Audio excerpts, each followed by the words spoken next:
And hello, everybody. Good to have you with us. We are live worldwide on the Jim Masters Show Live. How are you and you and you? Hope you guys are doing well. You're in for a great treat. This is the Entertainment Lifestyle Talk Show series that we launched 10 weeks ago as of this week, and we're having a grand time doing it. I am your host, Jim Masters, and we are broadcasting worldwide. We've got a global audience, which is very, very cool. People from all around the world who have been discovering this show and loving it. I get so many great comments from people all day long, posting on Facebook and commenting on YouTube and Instagram and Twitter at Jim Masters TV, private Facebook messages, texts. This has really exploded, and it really, it's a blessing and a joy because, again, I do this professionally as a television and radio host. I've been working with networks and TV and radio stations for a long time, and stage MC, writer, producer, actor, journalist, voiceover artist, TV personality, radio host. And then we launched this 10 weeks ago, and it's been extraordinary. We've gone on location. We've done food segments. We've had comedians. We've had great guests, from people who inspire us to people who are wonderful performers, and a whole host of great genres of success and experience levels. People from television, friends from film and movies, also music and science. And it's been extraordinary. And not only do we have great guests here on this Entertainment Lifestyle Talk Show series, we have you, and that's what really counts. And we love having you from all around the world. And I'm already looking right here, and I see so many incredible comments that are already here on the show, and that is absolutely extraordinary. And we're going to get to some of those comments in just a minute. But first, as you know, or if you're just joining us, we have a lot of new folks here. So I am Jim Masters. Again, I'm a professional television and radio personality. I've been doing this work for years. And about 10 weeks ago, 5, 10, going to be running out of fingers. 10 weeks ago, we created the Jim Masters Show Live, which is an interactive, very viewer-centric worldwide broadcast that simulcasts on YouTube at Jim Masters TV and on Facebook at Jim Masters TV. So I took some of my television background, and we built this set here, this wonderful home studio and set, and we've been having a lot of fun. We've had so many incredible guests. We've done on-location segments. We've done nostalgia. We've done current events. We've done everything. It's a traditional talk show series with modern sensibilities, with a little bit of an old school vibe too. So it's mixing a little of everything, and people seem to be really responding to that. And I love it. I love the comments. I love so many people want to hop on the show. I mean, we've got guests booked all the way into September. We've got all these great segments planned. We do Viewer of the Week, where we celebrate one of the viewers from around the world, and we toast the viewer who's been watching and sharing the links and having watch parties and doing all kinds of cool things to spread the word about this show. This show is on every night, 7 p.m. Eastern, 4 p.m. Pacific, on YouTube and Facebook at Jim Masters TV. So that's right, Monday, Tuesday, Wednesday, Thursday, Friday, and generally, usually on Sundays too. Sometimes we'll take an occasional Sunday off just to be with family and friends, but generally it's 7 nights a week, and has been as such since we started 10 weeks ago. So it's really cool. And so many of my friends in the industry have been hopping on as well. And I really love that. And I love all their support, from television and radio and film and entertainment and journalism and so much more. We have some amazing guests coming up. And tonight, as you see on the screen, we have a wonderful guest that's coming on, and that is Cabaret star and recording artist and author, Rini Katz. Now, this is really cool. Rini started out first as a viewer of the show. And a dear friend of ours said, you know what? You should go on that show. Everybody seems to want to go on the Jim Masters Show live. They have a good time. Jim is easy. He makes it reassuring and supportive and comfortable. And you can have a good time. You can get into a really good in-depth conversation. He's not going to rush you. You don't just have like question, answer, and then you're gone. We really learn about you. And he creates a warm, safe environment for you. You should go on. So she actually has been a faithful viewer of the show, posting away and loving the segments and everything else. And now she's coming on as a guest because we were talking about her extraordinary life and career and so much more. She'll be with me in just a minute. First, if you are with us for the first time or those who know, and of course that's her right there in one of her great cabaret performances. And we're going to be showing a clip from that momentarily as well. I welcome you to the Jim Masters Show live, again, streaming worldwide on YouTube and Facebook at Jim Masters TV. And we always raise a glass to our audience around the world. We toast you and you and you and you and you and you from wherever you're watching around the world. How can I put the glass down without a sip, huh? A nice summer refreshment, just a light little libation there, just very refreshing to cleanse the palate. Look who's here. Yes, if you're just joining us for the first time, well, guess what? You are being graced by the one and only comedian and television legend, George Burns. You're like, what is he doing with George Burns? Well, a couple of weeks back, we had a nostalgic week and we brought this out and everybody fell in love with George. So George is sort of my...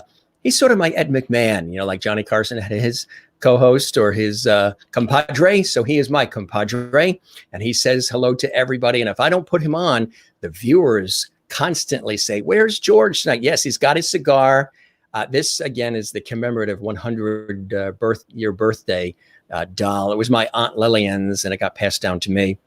So George is there, and he sees all of you, and he gives you his love and says hello. And another cast of character again. Just so you know, this show, and I didn't say it in the beginning, usually I do, the show is all about light, levity, and love. From every conversation we have, everything that we do here, the many hours that we put into the show, I'm usually up till 3 a.m., 4 a.m. building the show each day and the format, and every day is something different, so it's not same old with this show. We try to spice it up. We do a lot of cool things with the show. But it's light, levity, and love. And I slipped up a couple of weeks ago when I was on the air and I said, instead of levity and love, I said lovity. And when I said that word, the audience went wild and all the comments came in and people were like, keep that word. We love that word. The show's about lovity. So this is our world of lovity that we're sharing with you. We got George. He's right next to me. And of course, Jeannie is here. You can tell I'm a TV guy, right? Jeannie is here, and you can see her probably blinking. She says hello. She's in her I Dream of Jeannie bottle. She wishes all of you well. And from the TV shoot when I was in Europe, from Switzerland, everybody looks for this character too. I tell you, light, levity, and love, or levity. And here is Silver, aptly named. K9. He's sort of our mascot, keeps things under control, calm, cool, and collected. So he is here to welcome you from all around the world. He sees every single one of you. And then, of course, there's somebody else that the audience looks for. That's right. And it is this cute character. This is Jimmy. And Jimmy says hello to you and you and you. Look at his feet. Aren't they cute? So Jimmy is here. And again, he can host the show if I ever go on vacation or I'm under the weather. I think Jimmy would be a great, great host. So Jimmy says hello. He sees all of you and he greets all of you as well. Again, light, levity, and love. So Jimmy's going to play with Silver. George, he's going to keep an eye, I'm sure, on Jeannie. Don't get too feisty and leave my drink alone. Every time you're there and I put the drink next to you, George, my whatever it is, water, orange juice, libation, anything, it disappears quickly when it's right in front of George. Just don't dip your cigar in it. And another thing that we do here on the show is we go big time. We spare no expense on the Jim Masters Show live. So we go lights, camera, action. We go a little Hollywood here on the program. So we're going to do that right now to welcome everybody. Lights, camera, and action. As I mentioned, None of these things were purchased for this show. These are things we've had around the house. This actually hangs on the wall. We took it off the wall. So if you ever want to rename the show from the Jim Masters Show Live, we can call it Off the Wall, because a lot of these things come from various sections of the house here. So it's great to have you with us. How are you today? I hope you're doing well from all around the world. I hope you had a good day. I know some days are tougher than others, especially with everything we've all been going through lately. But again, we're in this together, and we try to provide a sense of positivity, light, levity, and love with the entertainment and the conversations that we have here on the broadcast. The other thing that we like to do is say hello to some of our fabulous viewers around the world, and then we will welcome our very special guest to the show. And let's see. Rafaela, good to have you with us. I'm happy you're doing this. Thank you very much. I'm happy we're doing it as well. And I'm very happy that you're there on Facebook. We welcome you. We're here every night, 7 p.m. Eastern, 4 p.m. Pacific. Tomorrow night, Ann Hampton Calloway is going to be our guest. And on Friday night, Chloe Agnew, one of the founding members of the very popular group, Celtic Woman. She's going to be here as well. She has her own solo career. She's brilliant. She's a dear friend. I've interviewed her multiple times on public television over the years. I've worked with PBS for many years as well. So she's going to be here on Saturday night. And Marcia says, I will watch. We are very happy that you're watching. And Andrea is here. This is fantastic. We'll try to watch, taking a class. So maybe you can peek, take a look at the book, close the book, then watch, then open the book, close the book, whatever it takes. Good to have you with us, Andrea. Nice to have you here. And Charlotte says, congratulations, Rini. Fantastic. That is great. We love to have you with us, Charlotte.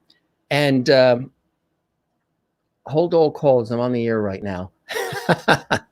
I need somebody to take this. This thing is like all day long. Where's the ocean? Psh. We live along the coast here. One day you just want to take your phone and go, whoosh. I'll call you back, Mom. I love you. No. Here we go again, everyone. You got it. Jim, go, go, go. All right. Now, these are for Willie, who you see on the screen there. And there's a reason why. She lives in Holland. She lives in the Netherlands. She's with us every single night. She's always posting comments. She's always sharing the links. She's always telling her friends in Europe. We appreciate that so much. We love you, Willie. So here are your Dutch tulips there while you're in beautiful Holland. And the reason why we salute her is because it is 1 a.m. or 1:15 a.m. in the Netherlands right now. And she strategically takes naps during the day so she can join us here at 1 a.m., 7 p.m. Eastern, 4 p.m. Pacific, 1 a.m. in Europe, in the Netherlands. So she deliberately and strategically takes naps so she can watch our show and not miss it. And we appreciate that. So flowers for you, Willie. Good to see you as well. And I know, yep, you always have tulips back for me and for the audience. We appreciate that. Anne is here, another faithful viewer from SoCal, Southern California. Good to see you. And I love that picture of you, too. It's very stylish. It's a very classy picture of you in your profile. I know when I look there, you're like, he's not looking in the right spot. It's reversed. Anne is actually there for me, but I know she's like there or something for you. Everything is flipped. Good to see you in SoCal. Next time I'm there on a TV shoot or something, I'll let you know. And we have a lot of family in throughout California. Hello, Jim. How are you doing? We're doing very, very well. Very busy day. We've got a busy week of shows and just a lot going on. I was on the air actually with some of my professional work. I also host Close-Up Radio, Close-Up Television, and then host a lifestyle travel TV series, and then work with public television. So I was on the air interviewing an executive leadership coach earlier today with the professional hat on. So that was this afternoon. And I hope you're doing well, Merlin. They're in Innerkip, Ontario, Canada. Our wonderful, beautiful neighbors to the north. We tip our hat to you as well. Renee Jones Uscombe. Hi, everyone. Happy Thursday. Good to see you there. And as I say, and I know you love it, the breadbasket of the United States, Iowa. We love having you there. And remember that conversation we had about all that great sweet corn, the butter and sugar corn and all that? I think you said in Iowa they call it cream and sugar corn. Good to see you, Renee, there in Iowa. If you're wondering where we broadcast from, the greater New York City area, between New York and Boston, in the United States of America. That's where this show comes from. And Christine Fairwood, good evening, getting ready for the day. First tropical storm of the year is coming to the Northeast tomorrow. And Elmira, hello from New York City. Good to see you in the Big Apple and welcome to the show. It's nice to have you here. Again, we always do viewer interaction, a very viewer-centric show. We like to welcome the viewers in the beginning. Hi, Jim. Hope your day was wonderful. It is, and it still is, and it just got better when I see that you're here, Ernestine from North Carolina. Thank you very much. You've been very, very loyal, and you've been watching and sharing and telling all your friends. We appreciate that. Anne says hello to Rini and Avril. Hi, Jim from Hampshire, United Kingdom. We love to have you there in Great Britain. Thank you very much for joining us, Avril. You've been with us every night, and we really love it, and we appreciate it. Tell all your friends there in England and Scotland, and then Wales, and of course, across the channel there in Ireland and elsewhere to come join us. Yeah, I'm English-Irish on Dad's side and English, Swedish, and French on Mom's side. So we got you covered there in the United Kingdom. And hey, Jimbo. Good to see you, Christopher. And Ernestine says, hello, Rini and everyone. And Glenda, I am watching from Lansing, Michigan. Well, we love Michigan. It's good to have you with us there in the wonderful city of Lansing. Hope you're here with us regularly. Join what everybody calls, I guess the viewers have said, it's the Jim Masters train. I love it. Everyone having a good day. And Christopher's saying he is in Sylvania, Ohio. And we know that, right? And he's a performer himself. Merlin, Innerkip, Ontario, Canada is here in the house. And Marianne for both Rini and Sidney. Yes, we hope to hear from Sidney. We're waiting on Sidney's appearance. He's not quite here yet, but Rini is here, waiting in our beautifully attired green room that has wine and cheese and breadsticks and lobster. She's feasting on that right now while we're talking to all the viewers. Do you believe that? So good to see you, Marianne. And we're lucky we have you. Well, thank you very much, Christine in Connecticut. I appreciate that very much. And you were our viewer of the week a couple of weeks ago. We saluted you. That means a lot. And I know you've been following me. You told me that you followed me for years, even before I started the show. You followed me on PBS, on public television for a long time and still do. So I appreciate that. And that's kind of you to say that. And yes, Rini, your day was good. You were at the gym. Yes, I think I saw that picture too. Hello, Karen. Good to see you there in New Hampshire. Welcome to the show as well. I hope your day is going well. Nice to see you here. And George Burns, everybody loves George Burns. Looking forward to tonight's show. Michael Colby watching on the YouTube channel where we archive all the shows. If you'd like to see the archives of all the shows, we've had some amazing guests, and it's been a pleasure to have everybody on. You can go to YouTube where Michael is right now at Jim Masters TV. And if you can, subscribe to the channel. Give it some love. Those algorithms there at YouTube, boy, they love that. But we do too, so we appreciate it. Just click subscribe, and I do subscribe back as well. So you subscribe to the Jim Masters TV channel. We subscribe back as well. Christopher's drinking elderberry wine. Kathleen Walker in New York City. Hi, Jim. Hope you're having a good week. We sure are. Hi, everyone. Say hi to your mom as well. I hope you're doing well. That's right. Yes, we do welcome her to the show. It's a pleasure to have her here. Glasses being raised in Holland by Willie. Everybody welcoming. They're raising the glasses. Smiles. Lots of glasses being raised. And Stephen Mosier, Jim and Rini make for a great combination. Can't wait. And Stephen was my exclusive guest last night. And if you didn't see that episode, feel free to go to the archives at Jim Masters TV at YouTube. You can see the whole entire interview. It was really incredible. Of course, he's a cabaret editor at Broadway World. He's a celebrity photographer, a personal trainer, and so much more, and a great guy. And it was a great conversation. Lots of levity, love, light, and good conversation. So good to see you, Stephen, as well. And you got it. That's what it is. Light, levity, lovity. And a couple more comments coming in here. Everybody's saying lovity. Everybody's saying hello. We want to just say hello to everybody. Marianne says hello. And here for Rini and Sidney and Jim and George and Jeannie and Silver and Jimmy. You've got them all here today. Everybody's sending their love. Bob Katz is here. Hi, I'm excited to see her.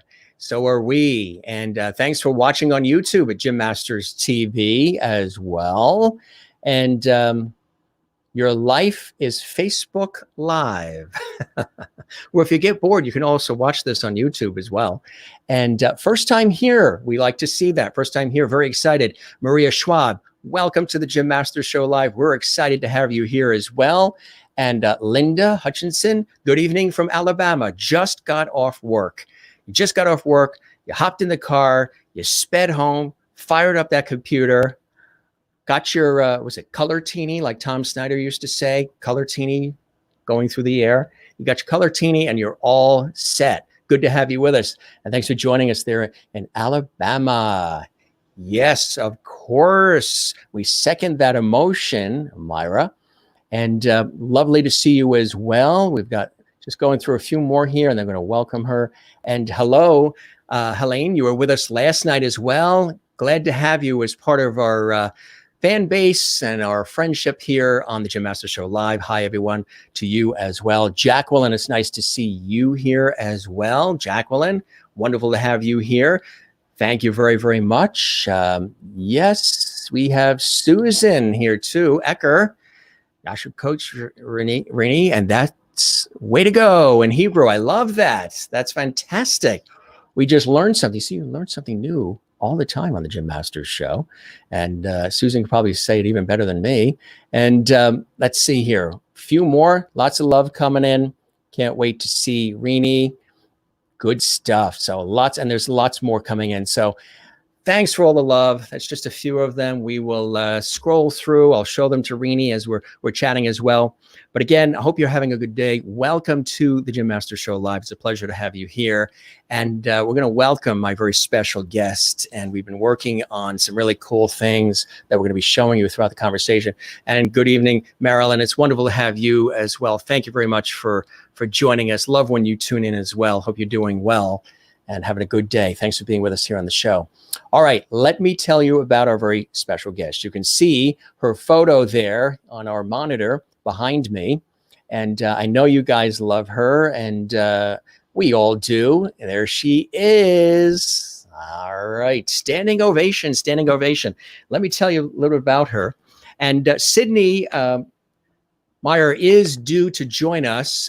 He could have some technical issues, whatever it is, but if not, we could always have him come back as a guest.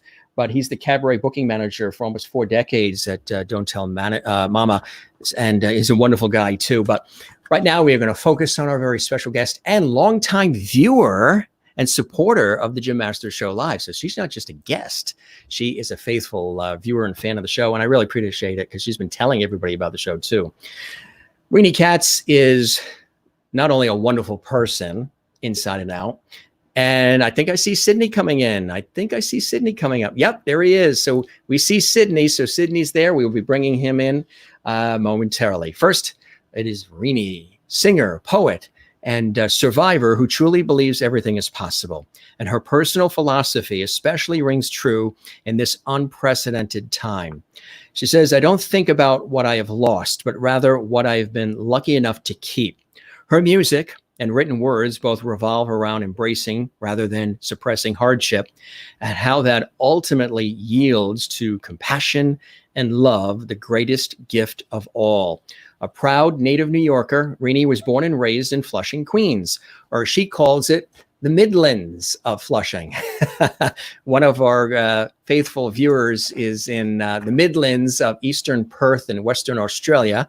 And that's Eileen Barker. And she always says she has a ripper of a time when she watches my show. So Rini quickly, with her wit and wisdom, picked up on that. She says, well, I'm here, and I'm here from the Midlands of Flushing, New York. So she's there in the Midlands. Her father is a Holocaust survivor from Romania, and her mother was originally from Brooklyn. Rini's mother composed her own music, and her grandmother from Odessa was a concert pianist. As a result, Rini inherited her mother's musical genes, which featured her being a pianist, a flautist, and a singer at the prestigious LaGuardia High School of Music and Art, not to mention that she studied voice with Martha F. Gladstone from the Juilliard School of Music. Now, Rini's original plans were to attend the New England Conservatory for Vocal Performance and Tufts University for early childhood education. That was thwarted because of a life-threatening accident. She was determined not to let this incident define who she was. She was really decided to put her great musical gifts and her courage and tenacity to use by attending New York University, majoring in vocal performance as well as occupational therapy, as well as being educated in acting and musical theater as well. She didn't give up, which is a beautiful thing and very inspirational for all of us. She also studied at HB Studios under the instruction of William Hickey, Ellen Foley, Michael Beckett, and George Axeltree, after which she appeared in regional productions. Rini became immersed into the world of cabaret by discovering the talents of legendary artists, including the likes of Laurie Beachman and Barbara Cook and Julie Wilson and Blossom Deary, and of course, the wonderful Nancy Lamott. She began attending cabaret and songwriters workshops and performed in Maury Yeston's BMI workshop. She then ventured forth as a worldwide performer at prestigious Manhattan venues, such as Don't Tell Mama and 88s, and as a soloist in the Apollo Opera at the 1992 Universal Exposition in Seville, Spain. Throughout the years, Rini has been a member of the Oratorio Society of Queens and the New York Chorale Society, with whom, following 9/11, Rini walked from firehouse to firehouse throughout Manhattan singing "We Shall Overcome." In 2017, after having been absent from the cabaret scene for many years, Rini returned to Don't Tell Mama behind the encouragement and accompaniment from her musical director, Ted Firth, to become her autobiographical show, Rini Katz, Never Been Gone, which was based on her book of poetry and CD of the same name. The musical director for her album was Christopher Marlowe. The show, which combined Rini singing and reciting her own poetry and a uniquely personal slideshow, was so well received by critics and audiences that Rini was nominated by Broadway World for the 2017 Cabaret Awards in the Best Show category. Rini has been nominated by MAC, which is the Manhattan Association of Cabarets and Clubs, in the Best Female Vocalist category as well. Now, upon a conclusion of Never Been Gone, she went right back to work during the winter of 2017-2018 at Don't Tell Mama, this time under the direction of Peter Schlosser and with musical director John Cook. She did a different kind of show entitled Winter Awakenings, featuring the song cycle, December Songs, and so much more. You know, a few months later, following Winter Awakenings, Rini's next venture was Rini Katz, Only from the Heart, Can You Touch the Sky? Also with director Peter Schlosser and musical director John Cook. Like her previous shows, this was performed also at Don't Tell Mama during the summer of 2018. Later in the year, Rini was asked to be a part of the two special events that came up. On October 11th, on behalf of the Mabel Mercer Foundation, Rini performed at the 29th Annual New York Cabaret Convention in Rose Hall at Jazz at Lincoln Center, on the night honoring the legendary Broadway composer Jerry Herman. And then on December 22nd at Urban Stages, Rini sang on the closing night of Winter Rhythms in the show called Songs of Hope. Now, as 2018 turned to 2019, Rini continued to share her talents and her love of cabaret with the Manhattan cabaret community, starting in May when she was asked to be part of the Mabel Mercer Foundation presentation, another one of them too. This time at Wild Recital Hall at beautiful Carnegie Hall. And Rini sang in the show called All the Things You Are, the music of Jerome Kern. What a fantastic thing to be a part of, huh? Almost a month later, Rini took her talents to a new venue for her when she did a birthday show with John Cook called How Can I Keep From Singing? She did that at the Beach Cafe. And then before the end of the year, Rini and her musical director, John Cook, along with bassist Thomas Kirchmore, were back at Don't Tell Mama. There was the leadership of her esteemed director, Jeff Honar, and Rini did her first tribute show too. When It Happens to You, Rini Katz sings Jula Stein, which ran for 3 evenings at Don't Tell Mama. And it was scheduled to be reprised for other nights, of course, in 2020, but we know what 2020 looks like. Something that Steven Spielberg and Stephen King could only have scripted. 2020, that's for sure. And of course, there's no doubt that when the world and the cabaret community do open up again, you'll find Rini Katz's incomparable story and voice as exactly what the world needs now. Just a couple of quotes here I want to throw in before we have her come on the show that people have said about her. There's a multitude of them, but I'm just picking a few here for you. Rini Katz is a buoyant, optimistic cabaret star whose powerful, rapturous, playful soprano reminds many of her fans of Barbara Cook because, like Cook, Rini Katz sings with her whole heart in the same exquisitely intimate way Cook did. Rini gives Jewel her all. That was from Myra Channon at Theater Pizzazz. Clyde Haberman of the New York Times said, she can deliver a ballad as sweetly as a breeze caressing the leaves. Rini has also written poetry reflecting a spectrum of her emotions across the years: anger, grief, regret, vulnerability, hope, and for sure, love. Cabaret Scenes, Todd Sussman said Rini Katz and her illustrious soprano amplified the hope and longing as the song progressed. She brought Herman's message to vivid life. And another one here from Newsday, Dennis Duggan. There are 2 things I respect in this woman. One is her musical ability. The other is her spirit. She will go far because she is talented and a hard worker. One last one here for you before we welcome her on. Rini's terrific show captivated from her soaring range and beauty of voice to her choice of probing songs, not just unusual, but pointed straight to those private, most recesses of the human heart, to lodge there and stay, parts of us for good and ill. That was from Stephen Downey, patron of Cabaret Arts. Wonderful reviews, wonderful person, my dear guest here right now for you on the Jim Masters Show Live. We're going to welcome her to the show.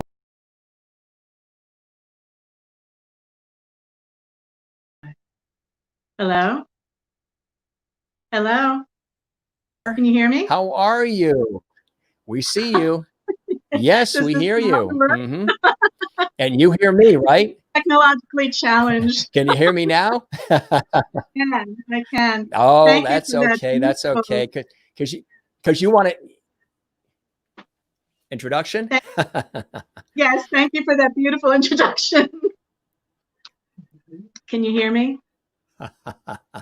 Yes, we can hear you. It's just a little bit of a delay. Your voice comes first, and then the mouth moves after. It's just a little bit of a syncing thing on your end there, but you're there. We hear you. There's tons of people watching, lots of comments coming in, and everybody loves you. And welcome. First, I just want to personally say, Rini, thank you very much.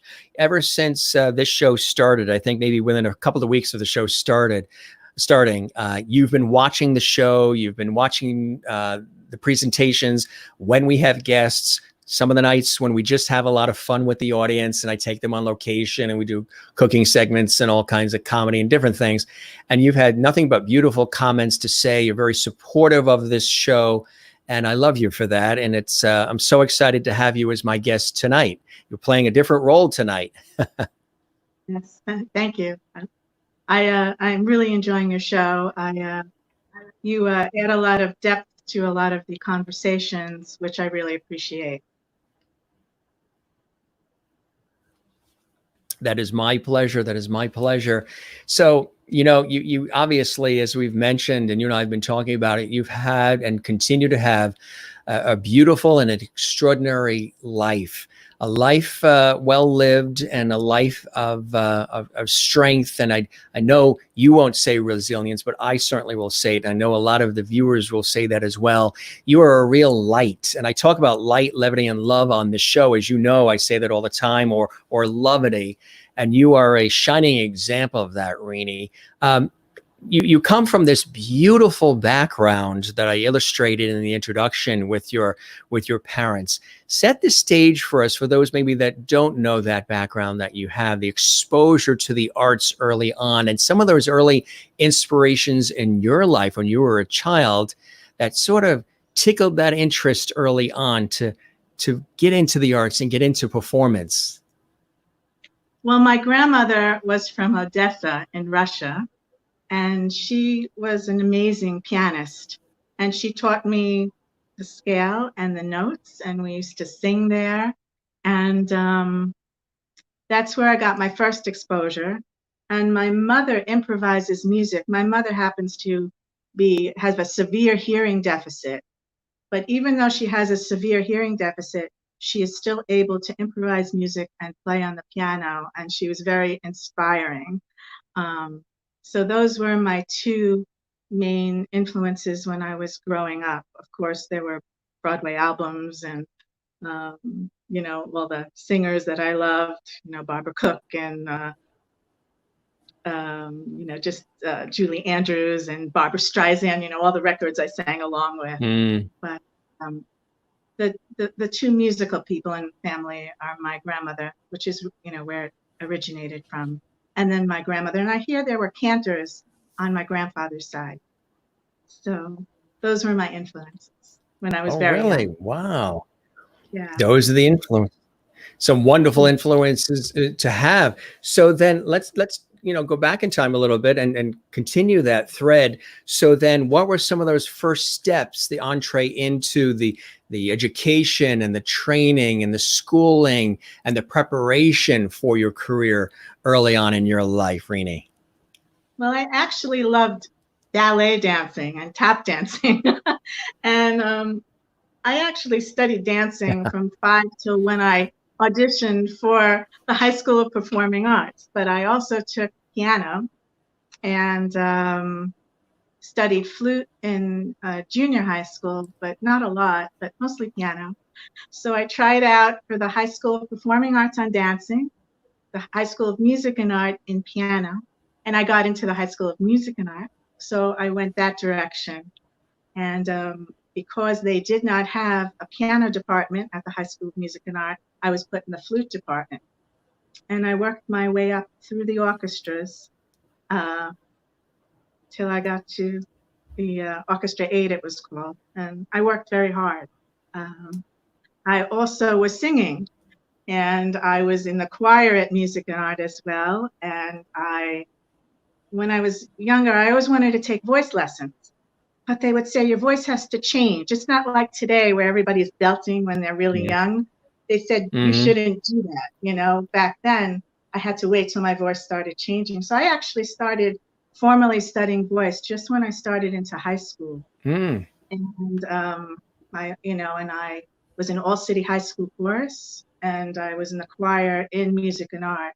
And then when it came time for college, again, I tried out on voice and I tried out on flute, and voice seemed to be my most natural instrument, and I got into New England Conservatory on voice.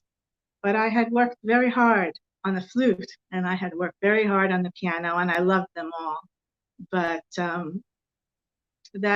those vocal lessons, I loved, So well, that's amazing, I got that discipline, and I mean, to be a a multi-instrumentalist as well as the vocal. I mean, usually some just go towards one, but you are sort of juggling several things at once, which is amazing.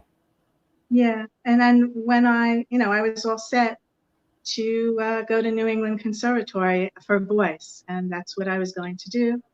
And my father always said, you may not make any money in music, so you better study something else. Have that plan B. Yeah.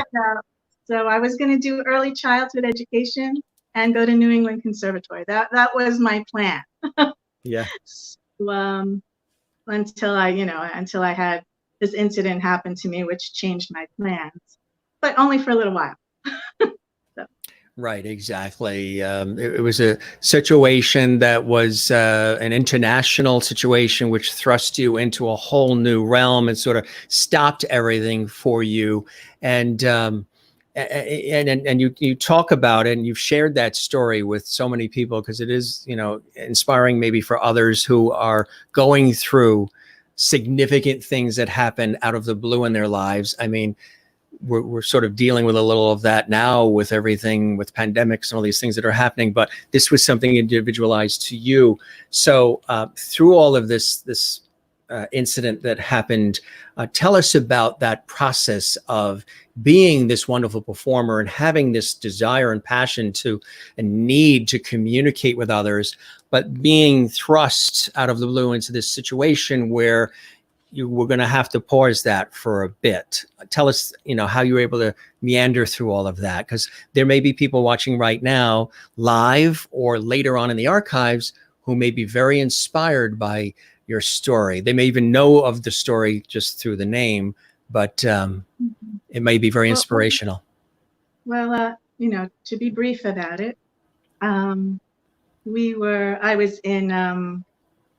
I was just about to have finals, for my high school. We were about to graduate, so it was finals day.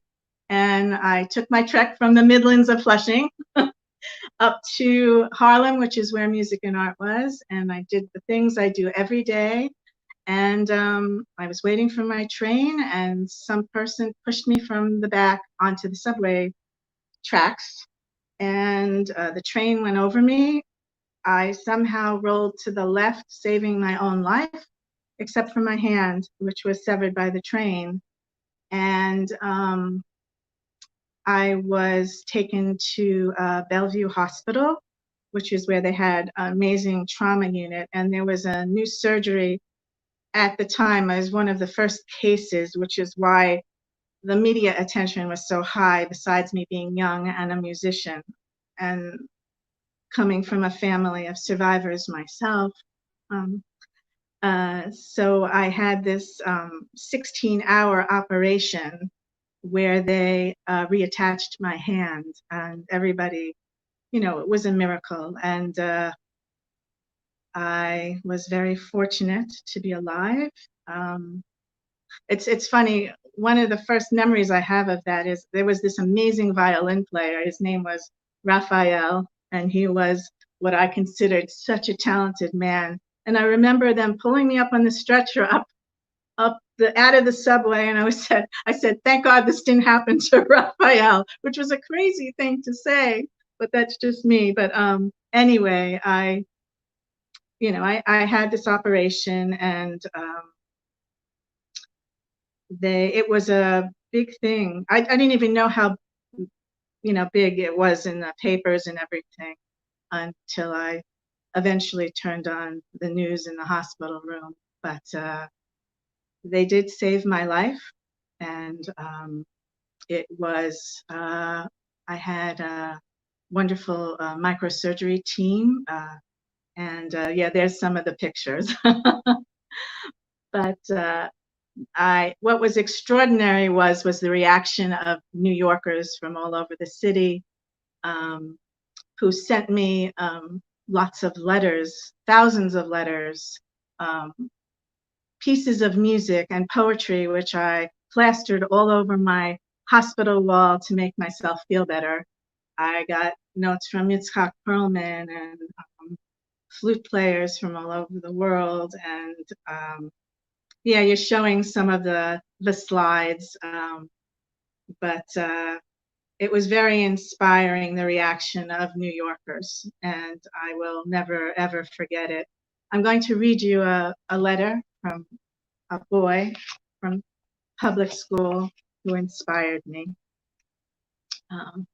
And I kept it all these years. I don't know if you can see it. This is the original card. There it is. Hi, my name is Robert, and I am a junior at Martin Van Buren High School in Queens. My class and I were discussing your problem, and I decided to write to you. I don't know how it must feel, but you should not give up hope. I will be praying for you. I hope you don't think that all people are bad. There are people like the kids in my class who care about the world we live in. And as we get older, we will try to make the world better, so problems like yours may never happen again.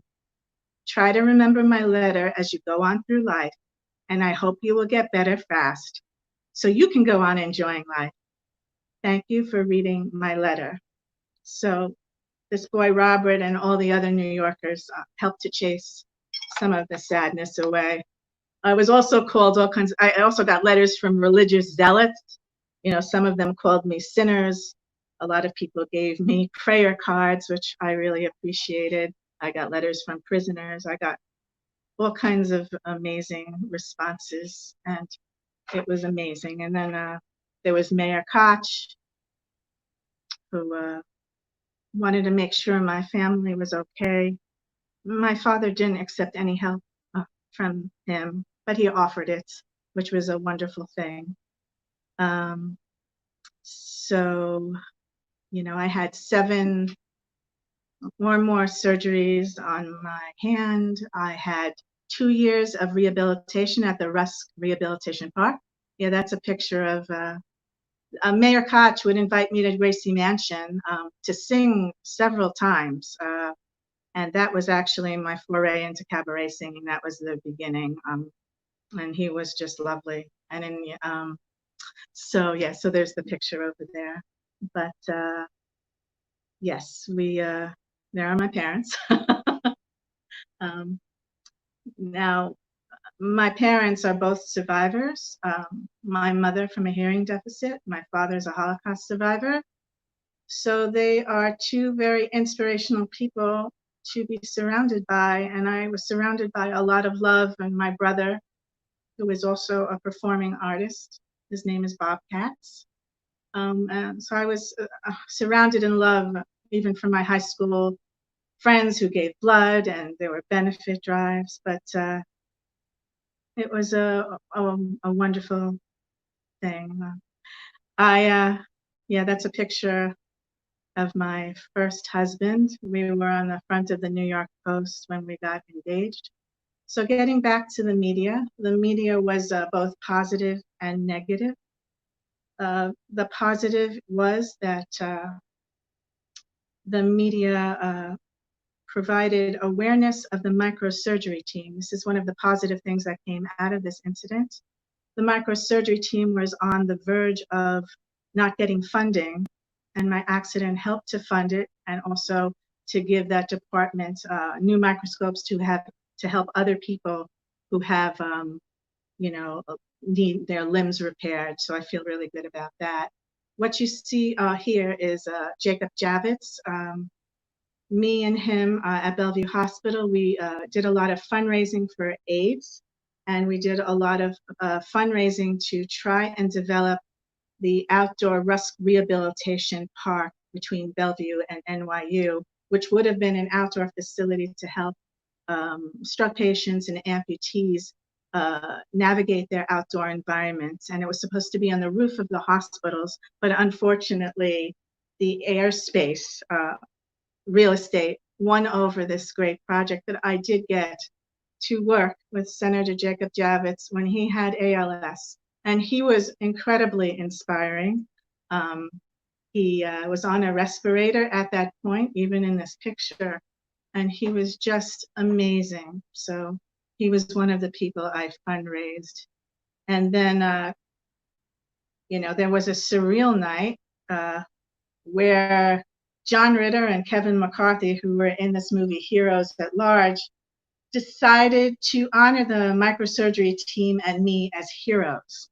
So they treated us to a night on the town, and I danced at Studio 54, and it was just, they were trying to give me a good night, and it was a really, really interesting night.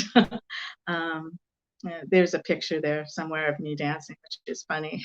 It's one of the funnier pictures. And then to talk about the difficulty with the media is that it delayed my grieving process, and I had to smile all the time for the camera.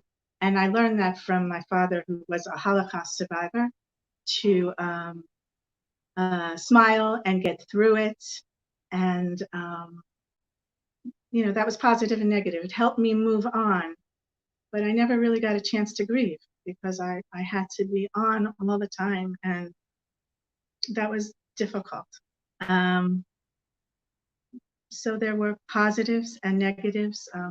My accident also brought increased safety awareness to the city, that we needed more safety on the subway platforms. And there was legislation passed after that to make sure that there were more cops on the subway platforms, because, you know, back then it was New York was more unsafe than it is now, although we're in a pandemic now.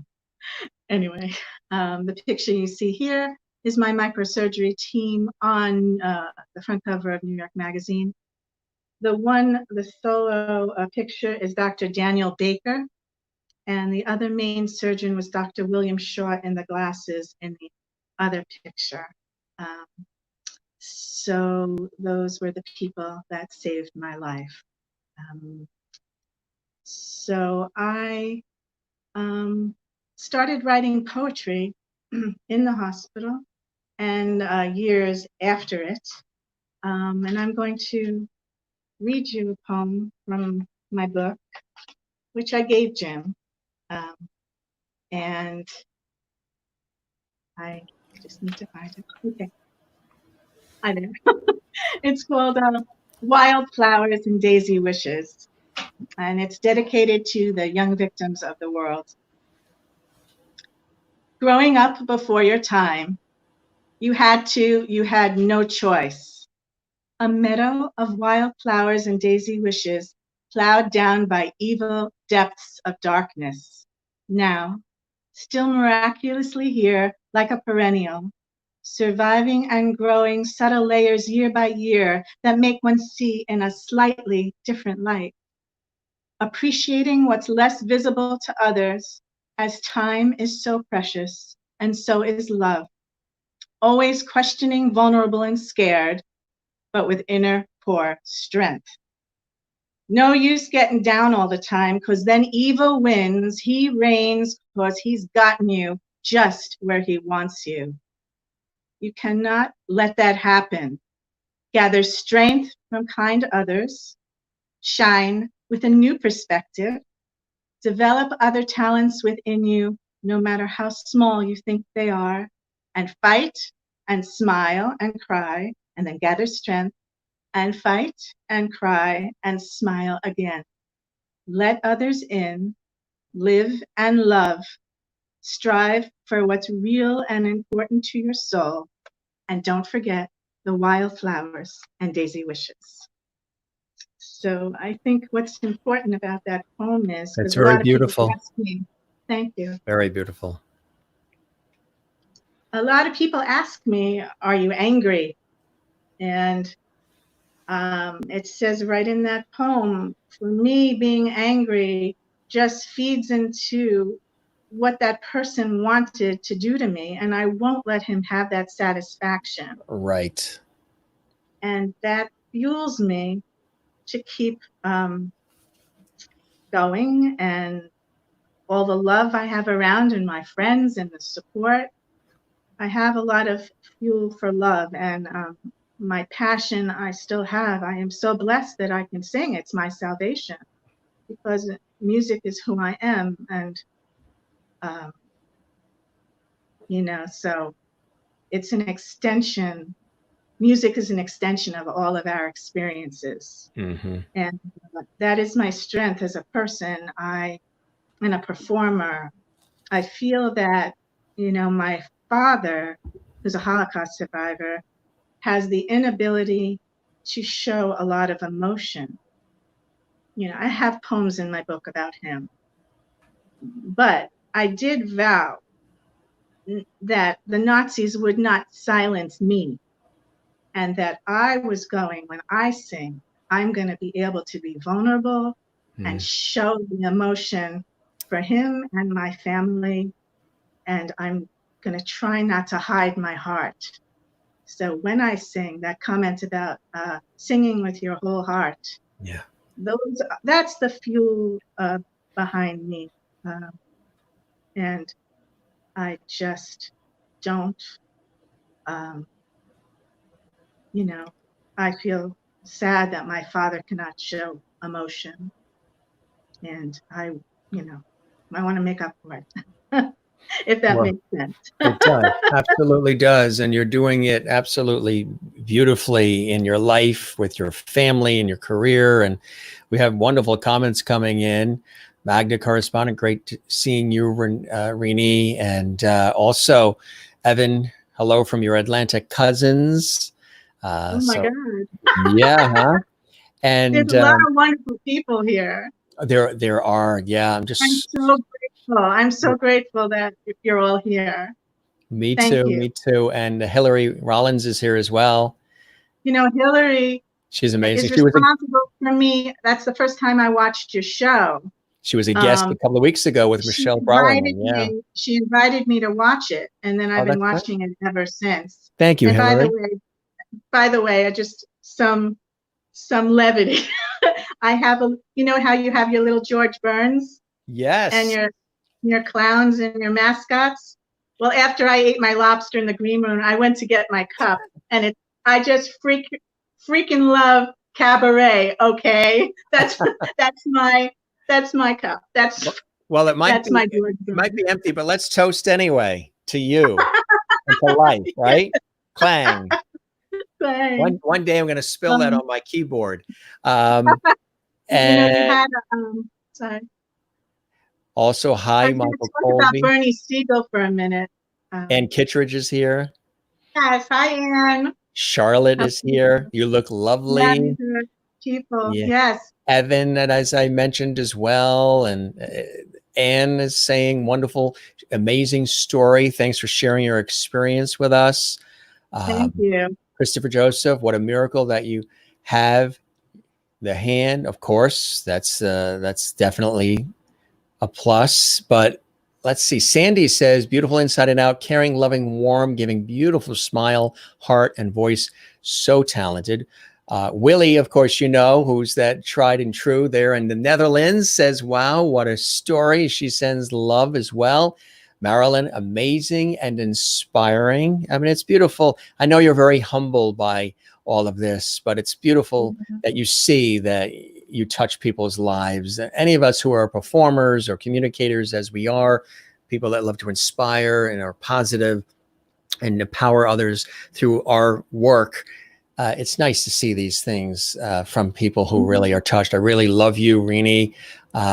Beautiful letter, the one that you read earlier. Geraldine is here with a beautiful heart. Wonderful letter from the little boy. Another, Ernestine in North Carolina, beautiful letter the young man wrote you.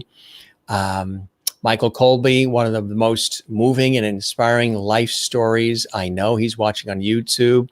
A beautiful voice to go with the most beautiful heart. Merlin in Inner Kip, Ontario, Canada, says very heartwarming story. Christopher Joseph, very inspirational story. You've been given, you've been very giving with your talents. Wonderful attitude with all that you've been through. Love to Michael Lee is here, and love to Rini and Sidney, two cherished compatriots. Renee, who is always with us in Iowa, wonderful and inspiring. And Michael says, So happy to see Jim Masters letting Rini shine. Absolutely, Michael Lee. That's what we do here on the show. And Karen Levitt in New Hampshire, incredible story journey. You were restored, awakened, renewed, very moving. Jennifer Roberts, beautiful heart. Ernestine in North Carolina, beautiful poem. Helene Blumfeld says hearts. Linda in Alabama, what a beautiful story. You're beautiful inside and out. God bless you. And please, let's talk after this. I'm so excited to see you. That is Hillary. Karen, once again, you carry your deep love for your father, family that resonates in your voice in song. And Hillary says she wants to buy the cup. Where the cup in that green room, right? Right. That's right, with the lobster. Beautiful and wise. Now I understand the depth of Don't Rain on My Parade, Ronald Thomas. And here, hey there, dear friend. And Anna's going to be a guest in a couple of weeks on our show as well. And Kittredge, we're looking forward to that. And Peter on YouTube says, always a delight to see her smile. Marianne says she's a great friend. And Christine in Connecticut says, cannot imagine being so brave. So you might not think so, but you inspire a lot of people. And I told you that I knew you would. And you know this show, you know this audience, that we just pour it out and it's light, levity, and love. So I want to share one of the songs, and I want to show the book too. People need to see the book. And it's really amazing. And I've read it. And let's see if we can. Never Been Gone. For those who are seeing this for the very first time, this is an important read. It also comes with, and thank you for the wonderful words you wrote inside. Dear Jim, thank you for being part of my journey to life and gratitude, light, levity, love and levity. From Rini, I appreciate that. There's also a wonderful CD that comes in there. I know the light is bright, hard to see, but there's a CD that comes with it as well. Tell us about what the writing process was like when you said, I really got to do this because it's inspired poetry collection with a debut vocal album combined. What was that like putting this together and expressing yourself in such a beautiful and deep way through publishing as well as through music? Well, I was singing a lot back then with Christopher Marlowe, who is the musical director of that album. That's in the back of that book.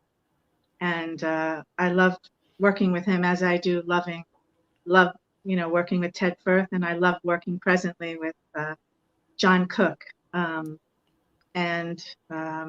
love all my director, Peter Schlosser, who's watching this program, who's also the director to Sidney coming on, and working with Jeff Harner, incredible people to work with. I'm very blessed.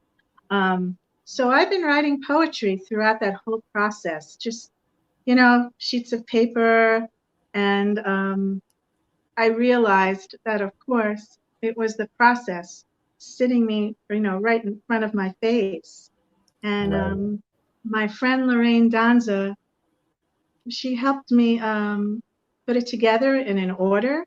And then I wrote a preface. It's a short preface, but it's about my journey and, how I got back to, going to college and what I did and my views of life. And I think it's only like less than 20 pages in the beginning. And then it goes all into the poetry.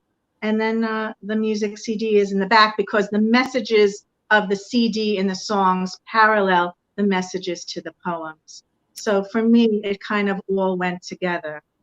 And that's how that came about. And what's the feedback been as people have listened to the CD and they've thumbed through and absorbed the beauty of this text? What are some of the comments you've been hearing from people? It's an interesting book because I don't hold back on the anger, and I don't hold back on, my feelings when I was going through my divorce and what it was like to trust again. And, I do have inspiring poems about my mother and my father, but they're completely honest. I really don't hold back. And then there's a poem about vulnerability. And it feels really wonderful to write, and it feels, almost as good as singing. But singing is the place where I feel the most free, and I feel the most myself. And I know I'm talking to you like this, but I'm a pretty shy person. I know it doesn't seem like that, but when I sing, I feel my heart feels free. Um, you know, I had a lot of surgery, so my hand, has some, it has some still, I have a disability, so, that's something that when I sing, as a person who never had a disability, when you get up in front of people and you're using your body and your hands, it doesn't feel like your body. And that took a long time to get used to, and I'm still working on that. I used to wear gloves. I used to think I had to be perfect. I used to think I had to hide it when I was with Sidney in the beginning, and we were, doing Panache and 88 and whatever, all of that stuff. I used to wear gloves, and then I was like, people have to accept me for who I am, and I have to accept me for who I am. And I took off the gloves, and I sing without it, and it's hard, but I do it because it's part of me. And I think that's the thing. I saw one of your shows on Dr. Bernie Siegel. He's And amazing. Yeah, dear friend. Yeah, he's wonderful. He said something that really touched me. We are all alike on the inside of our bodies. And I thought that was amazing. Yeah. And that we all have disabilities. We're all wounded in some way. Mm-hmm. The wound is where the light gets in, and it's the rising up that counts. And I was just very moved by him. And His grandson Charlie too, who's unbelievable. Was he cute and Good so guy. Good guy. motivated and understood the perceptions of what his father was saying, and his grandfather, and it was amazing. Yeah, it was amazing. So that touched me. Yeah. We were talking about the book. I know I did a little tangent there. Well, also too, I wanted to ask you how the incident influenced you as a singer, because you've also added in, and I'll show this wonderful picture, and it's a beautiful thing. It's more giving back, the role of occupational therapist. Tell us about this transition to include that into what you do as well, Rini. Right. So I studied to be an occupational therapist, and I use music in my occupational therapy. And I remember, when I was working in the hospitals, I would actually find the auditoriums, and I would practice my cabaret singing at any chance I got in the auditoriums. But this little boy is one of the kids I worked with, and I work with little children. I've also worked with adults with arthritis, but I wanted to do something where I could give back to what was given to me. And I did this for many, many years. And right now I'm really focused on my cabaret singing, but I do it some part-time work. But I did this over 30 years, and it's right out of college. I started working as an occupational therapist and singing. And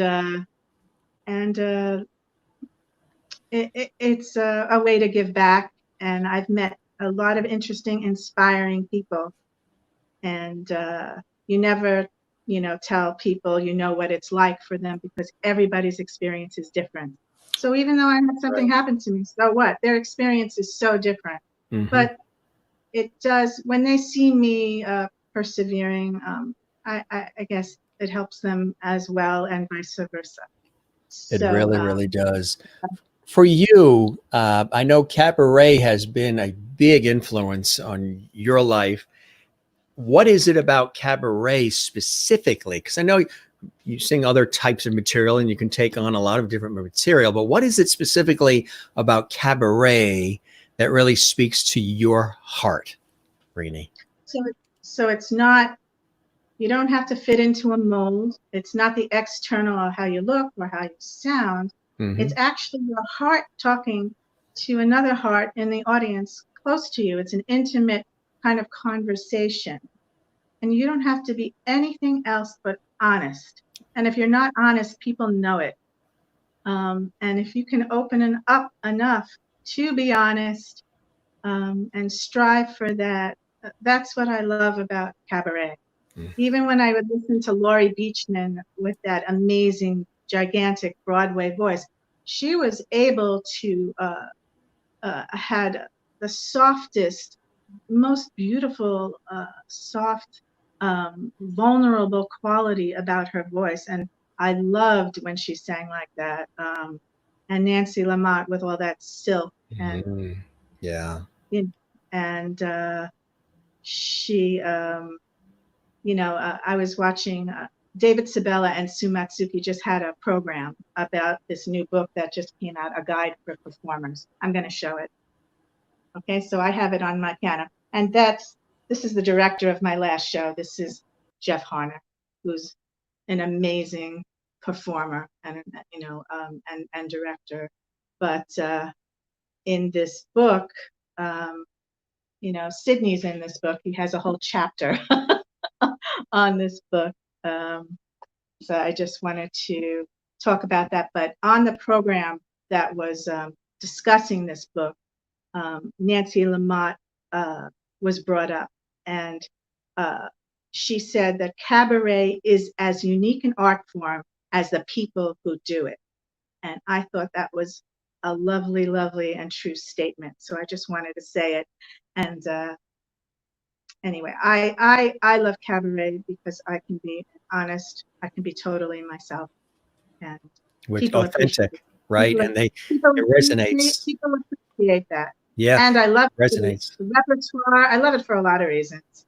I mean, you can create arrangements with musical directors, and you can be part of that process. And I love creating medleys, and I love the American Songbook, and I love the discipline it takes. I love the fun of it, the creation of it. When you're putting together a whole show, there's usually a through line to what you're saying, and that's important because even if it's not obvious, it can be subtle, but people know that there's a connection. Right. And my first director, Peter Schlosser, is wonderful at that, of keeping that connection in a subtle way, and knowing who you are. Both Jeff Harner and Peter Schlosser, as long as you're keeping true to who you are, then that's what you want. That's it. Absolutely. Somebody asks, how have you put your poems into song? Any of your poems into song? Well, I haven't yet. And my brother wants me to try writing music. I write poetry, but I've never tried writing music. But I'm so busy in my cabaret work. I mean, I think I should try someday. But I'm happy writing poetry and I'm happy singing. And if someday that evolves, when I'm working with John Cook, we're working on different arrangements of stuff, and I have a part in that musically as well. But yes, I mean, no, I never have tried that. It's a good idea. Something to think about, right? Yeah. Christopher Joseph says, keep up your artistic expressions with all of your talents. Then, of course, there's somebody that you met along the way at Don't Tell Mama, who's waiting in our green room number B with the wine and the cheese and the lobster. Sidney Myer, legendary cabaret booking manager for some 4 decades at Don't Tell Mama in New York City. I'm going to bring him on in just a minute, but anything that you would like to say about this wonderful relationship in working with and knowing Sidney, and how did that initially start for the both of you, Rini? Well, Sidney is famous for giving these Sidney talks to all new performers that enter his building. And he teaches them about what to watch out for and what cabaret is. And he's extremely giving, and he still to this day, every time I have a new show, he comes to me and holds my hand before the shows. And we're talking about many, many years now. And he still takes the time to do that. And he comes to all, new shows. He's supportive of all the artists that work with him. And he's just a lovely person. And he's extremely special and beloved in the community. He also is extremely talented. And, he does a lot of funny stuff, but people should know, and they do know, that he also does ballads and can make you cry. He's capable of doing that in such a beautiful way. And his director is Peter Schlosser, and they work beautifully together. And I actually started with Peter Schlosser because he was Sidney's director, and he introduced me to him. So we have a commonality there. But we have similar hearts, and we try and give to people. And I just love him. and we just have a connection, and he's very special. He's seen me through a lot. Right, absolutely. Well, I'm going to tell the audience a little bit about him for those who might be watching and want to know a little bit more. We've put together some illustrious background here, and Sidney's been waiting in the wings. We appreciate him doing that. Yeah. Cabaret booking manager for almost 4 decades. Don't Tell Mama. And he's incredible. The artists he has presented have gone on to Broadway, television, motion pictures. They become the Star Search $100,000 grand prize winner, the highest jackpot winner in Lotto history, receiving multiple Emmys, Grammys, Tonys, Oscars, Pulitzer Prize. And in 2009, he was featured above the fold in the cover story of the Sunday New York Times Arts and Leisure section with the headline, Saviors of the American Songbook, Theater, Off-Broadway, Grandma Sylvia's Funeral, Dressing Room, Split Ends, Cape Playhouse, the 25th anniversary revival of Irene, Edinburgh Fringe Festival, on and on and on. Beauty and the Beast, Off-Broadway credits as well, Times Square Angel, The Boys in the Band, Laughing Wild, The Ball, Midnight at the Never Get, film, 20th Century Fox's Heading for Broadway, television, seasons 1 and 2 of the 5-time Emmy award-winning After Forever on Amazon Prime, celebrity interviewer in cable's Broadway Best and Cabaret Beat, Nancy Lamont DVD, I'll Be Here With You, commercials for RCA Victor. Well, he sort of looks like the RCA Victor dog a little bit, right? Silver from Switzerland, a little bit. And New York Lotto, radio regular on the Joey Reynolds Show. Joey's a good friend as well. Love Joey. He's entertained from New York to San Francisco to London, recipient of the MAC, Broadway World, Backstage Bistro, Mabel Mercer Foundation, Cabaret Classic, and Paula Lawrence Awards DVD, Sidney Myer, live at the Beachman. And that's just a little bit of his incredible background. He's beloved not only in the cabaret world, but I think just in the arts, in general. Let's welcome him to the show. It's a pleasure to have him here. Sidney Myer joining us here on the program. Sidney, how are you? I think I'm in the dark. You're in the dark. The light is behind you instead of in front. We'll change that. Oh, I see. Oh, there you go. Hello. It's an honor and a pleasure to have you gracing our presence, and I welcome you to the Jim Masters Show live. It's a blessing to have you here, Sidney. Well, it's been a joy to watch you and to see Rini. And this is a celebration of her life and all that she has accomplished in life and the cabaret and the world stage. You know, the last time I think I saw you was at the Unity Church in Norwalk, Connecticut with David Freeman and Sean Monaco. Yes. Yes, they're dear friends of mine as well. Oh. Yeah, and you were there, and I forgot what the event was. But I was singing. Yeah, it was tied to something, right? It was a Sunday service, and I had the privilege of performing there. They're very open-minded. Yeah, right. Great guys, great friends as well. So before we tie this relationship together between you and Rini, how did you first get into the world of cabaret and then decide to get involved with Don't Tell Mama? What was your journey like as well, Sidney, for you? Well, I had always wanted to be an entertainer. Those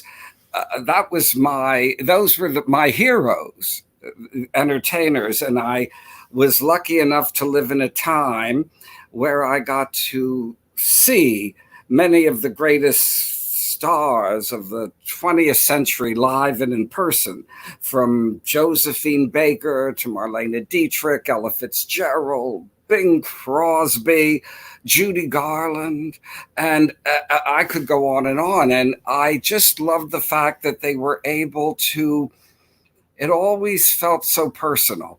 It always felt like such a connection. And I was doubly blessed by getting to meet many of them, like Peggy Lee and Judy Garland. And in person, they were just as fascinating and moving as they were on stage. And very briefly, I started as a singing waiter, because whenever anyone comes to these shores of New York, whether it's from Paris or Pittsburgh or Peoria, before anyone knows you to put you in a show, you put yourself in a show. And that open door is cabaret. And all those people that you mentioned, with the Emmys, Tonys, Oscars, Grammys, and even the Pulitzer Prize, their first exposure was in New York cabaret, on a stage in New York. And becoming a singing waiter led to me managing a club for 7.5 years in Manhattan. Before Don't Tell Mama, it was in the 80s, called Panache. And I had not planned on being a cabaret manager. That was never in any syllabus, or there was no guidance counselor that pointed me in that direction. But I was so enthusiastic of singing waiter that the powers that be at the club said, would you want to manage? And I thought, well, so many, when we're aspirants for show business, so many of our jobs are totally unrelated to our dream. Like we were selling ties at Macy's, or, being a temp typist somewhere, or, walking dogs. And so I thought, well, managing a cabaret, I thought, well, if I'm not on stage, I'm right next to the stage. I'm under the tent. So I said yes. And I guess the performers felt my empathy, because I was one of them. So I was 7.5 years at Panache. And then after that ended, I came to Don't Tell Mom in the late 80s. And I've been there. And it's incredible. This little one-of-a-kind place on Restaurant Row in Manhattan, the people that have come through those doors, as on stage and in the audience, I mean, you wouldn't believe it, that this little place has nurtured so many talents, and not only musical talents, but comedic talents, and authors and writers and composers too. So it's just been a joy to watch all these people. I always say, I have the gift of time. And if I'm watching the Grammys or the Oscars and someone will win, and I'll think, I remember 30, 40 years ago when they were singing, there may have been 10 people in the place. But I thought, well, I have many talents, but I'm not psychic. I never know how life will unfold for anyone. But I thought, if the stars align and they persevere, someday they will be, be loved by the world. And so often that's the case. And that is beautiful, when you have that and you understand that and you appreciate that, because you have, the expression of love and artistry, and just looking at some of these extraordinary comments. And I like to show them to the guests as well, because they're very, very heartwarming. Jennifer Roberts saying here for you both as well, and hello. But there's some other, like Peter says, Schlosser is watching on the Jim Masters TV channel on YouTube. Always a delight to see your smile, which is great. And I'm sure that's for both of you. Good to see you, Sidney. Before you weren't in the light, but Stephen, who was a guest last night on the show, Stephen Mosier, says Sidney Myer is the light. How do you top that, right? And Helene says Sidney is the best, a national treasure. Love and miss you. Some love coming your way as well for Rini and for Sidney. Another one, Jennifer says he is a national treasure. Byron Summers, Sidney, and also hi Rini. And another one that's beautiful from Marianne says we are also lucky to have him in our lives. That is you, of course. And Anne in SoCal, who's a regular viewer of the Jim Masters Show Live. We love her in Southern California. Sydney is awesome. And two of my faves as well, Sidney and Rini. I hope I get on that list for you, Brian, as well. Maybe I'll make it a Three Musketeer situation. You guys work on that with Brian. Love you both so much. Love you all. That's Richard Skipper, another friend of all of ours as well. Richard is a regular viewer of our show. Good to see you, Richard, as well. Thanks for stopping by. And I asked this of Rini, how do you feel when you see all this love come your way for all of your efforts and all the time put in and the joy that you've been able to present to so many, Sidney? It is indeed very touching. I'm very gratified. I like to think these are my children of any age. It's the closest I'll get to having children, but it makes me so touched that the acknowledgement. It's often said that show business can be so tough and cruel and cold and all those things. Well, that's not been my experience. What I mean is many of these artists who began with me 40 years ago, 30, 20, I might not see them in forever. But if I run into them on the street and they've gone on to Broadway or motion pictures, they always stop and talk to me and hug me and remember. And it's wonderful. I think people know and value who liked them before it was fashionable. I like that. Before it was fashionable. That's so very true. Now, this relationship between you and Rini, if you were to describe Rini first as this beautiful, heart-centric, soulful person, and then second for her performance prowess, how would you describe the lovely lady in box number 3? Well, three's the charm. I have vivid. I set that up for you, Sidney. Well, thank you. I met Rini in the 1980s at Panache. That was when I first clapped eyes on her. And to me, in this ever-changing world, some things never do. And her joy and her voice and her warmth have remained constant. It truly is like the angels singing. Her voice is glorious. And that, coupled with her heart and her feeling, I've seen her perform for decades on many stages, not only my own, And she always has such a great emotional life. And people are so moved by her. And as she said earlier, that is one of the joys, one of the many joys of cabaret.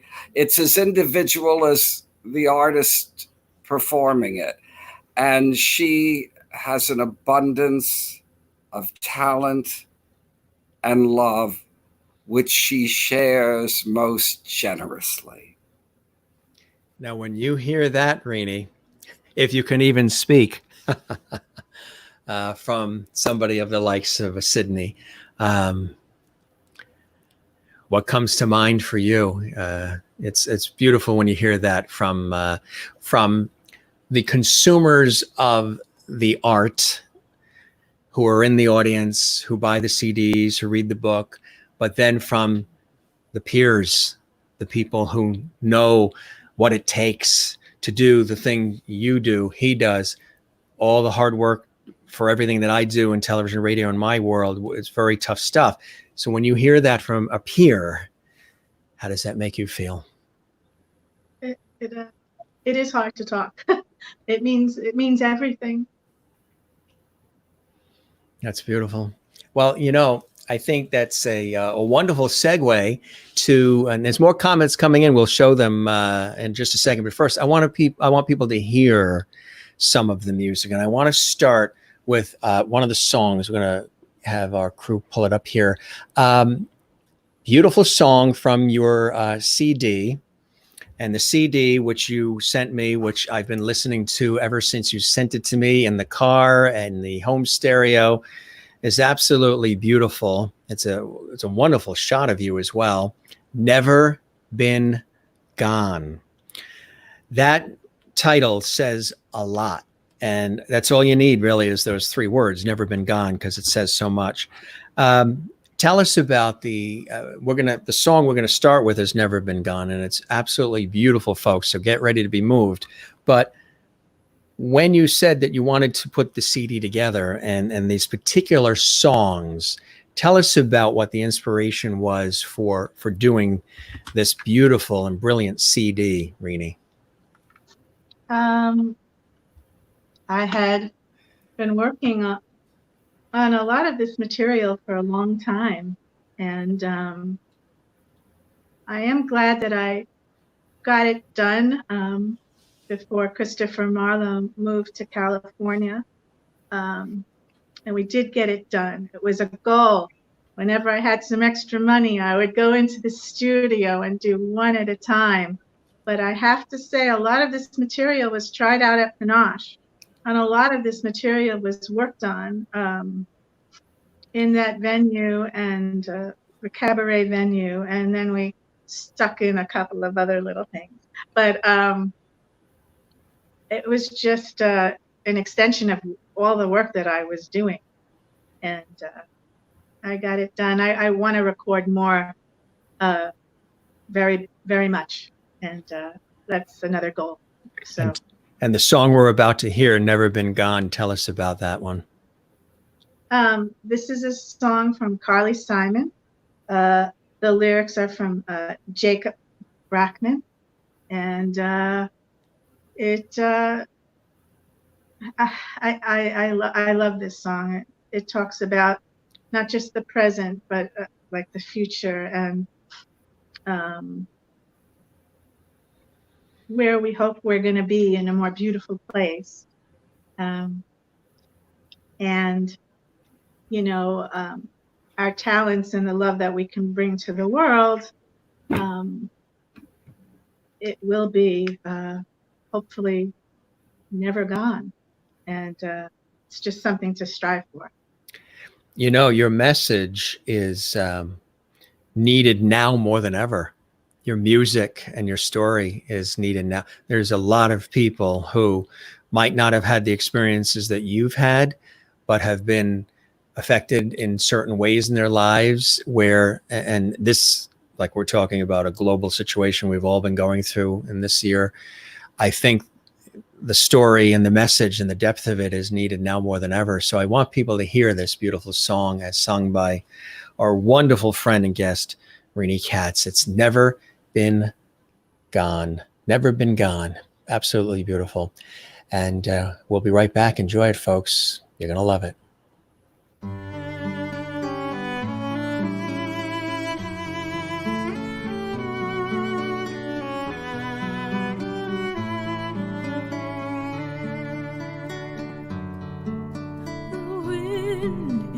Coming up strong and fast, and the moon is smiling on me. Miles from nowhere, so small at last, in between the sky and the sea. I'm bound for the island, the tide is with me. I think I can make it by dawn. It's night on the ocean, I'm going home, and it feels like I've never been gone. Seagulls cry and the hills are green, and my friends are waiting for me. Great ambition is all a dream. Let me drown my pride in the sea. I'm bound for the island, the tide is with me. I think I can make it by dawn.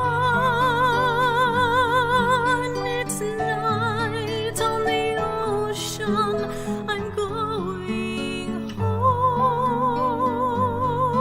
and it feels like I've never been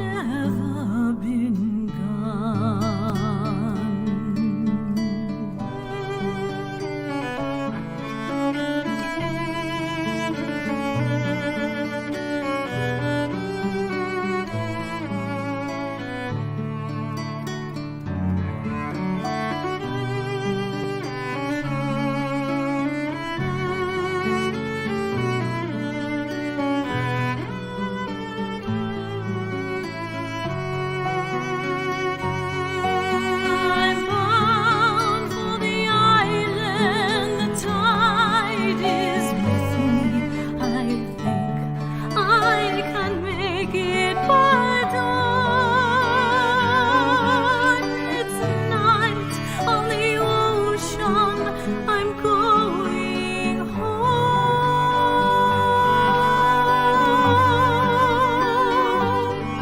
and it feels like I've never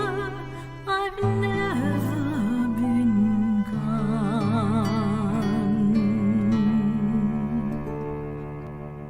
Oh, it feels like I've never been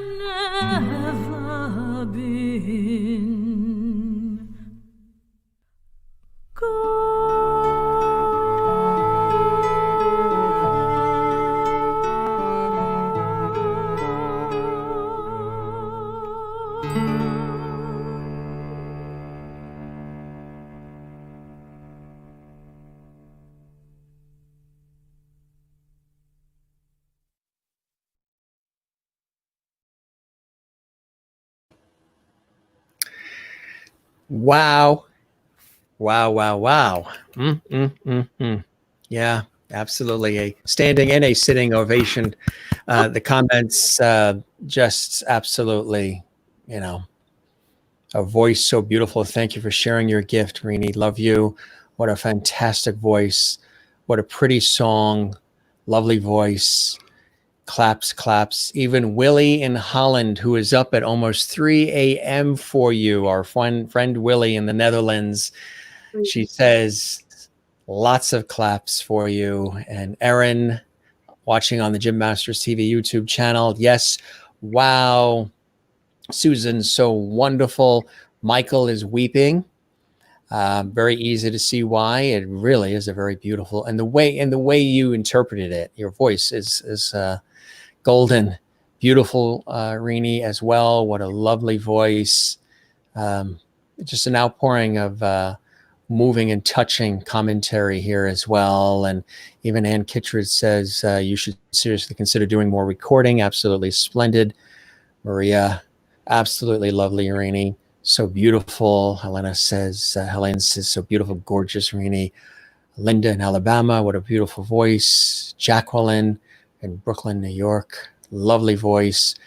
Renee in Iowa, coast to coast and beyond, beautiful song. And it's really beautiful when you get a chance to see all of this. Austin Fields has a beautiful song, comes so easy, perfect.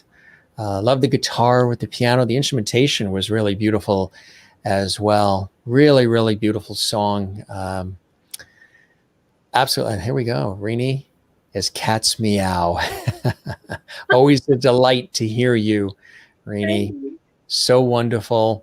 And all kinds of beautiful claps and smiles. And there's the cat. Need to hear her live. Yes, we'll have her come back and she'll sing for us live. We'll set that up when she's always welcome to come back, as is Sidney. Always a delight hearing you, Rini. But don't go anywhere, folks. But wait, there's more. As George Burns would say, yes, but wait, there's more, Gracie. So we've got George Burns in the house. We have another song that we want to share with all of you. We have a wonderful night of music. We're continuing here with our very special and illustrious guests and friends, Sidney and Rini. Stranger to the Rain. Tell us about that one, Rini, from the album as well. Stranger to the Rain is from Stephen Schwartz's Children of Eden. And that's about when I was young, working. I did a show called Dance Before the Lightning. So whatever comes my way, I'm ready. I'm challenging it. I'm ready for it. That's what the song means. Just hand it to me, give it to me. I'll deal with it. Bring it on. That's it. Bring it on. We're ready to go. All right. So it's as if your hands are outstretched to the heavens, and that's what it feels like. All right. Everybody stretch out those hands and get ready to embrace more beauty and love. Or we say here on the Jim Masters Show Live, light, love, levity, or lovity. Stranger to the Rain, performed by the wonderful Rini Katz. Enjoy.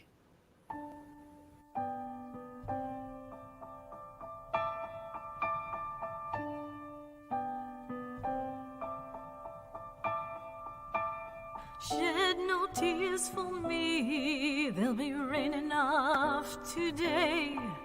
I'm wishing you Godspeed as I wave you on your way.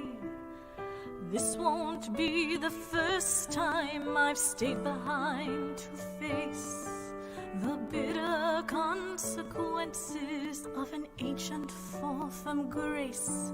I'm a daughter of the race of Cain, but I am not a stranger to the rain.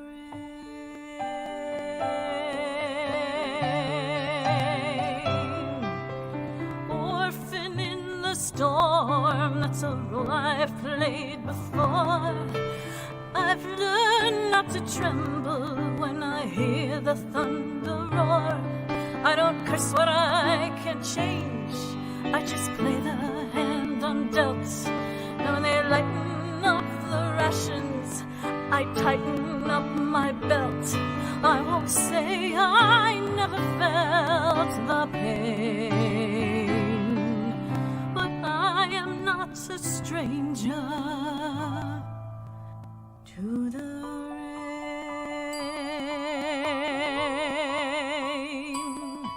And somewhere far from safety, there's a man who's walking free. His story isn't mine, but he's as much alone as me. He has left his home to walk among the wounded and the slain. And when the storm comes crashing on the plain, he will dance before the lightning to music sacred and profane.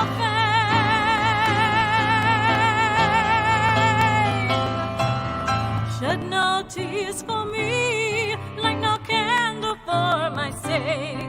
This journey I am making now is one we all must make. Shoulder to the wind, I turn my face into the spray. And when the heavens open, let the drops fall where they may. If they finally wash away the stain from a daughter of the race of Cain.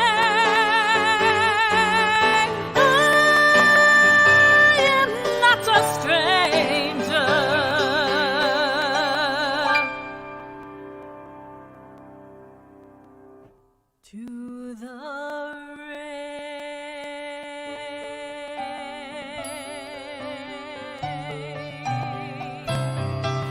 let it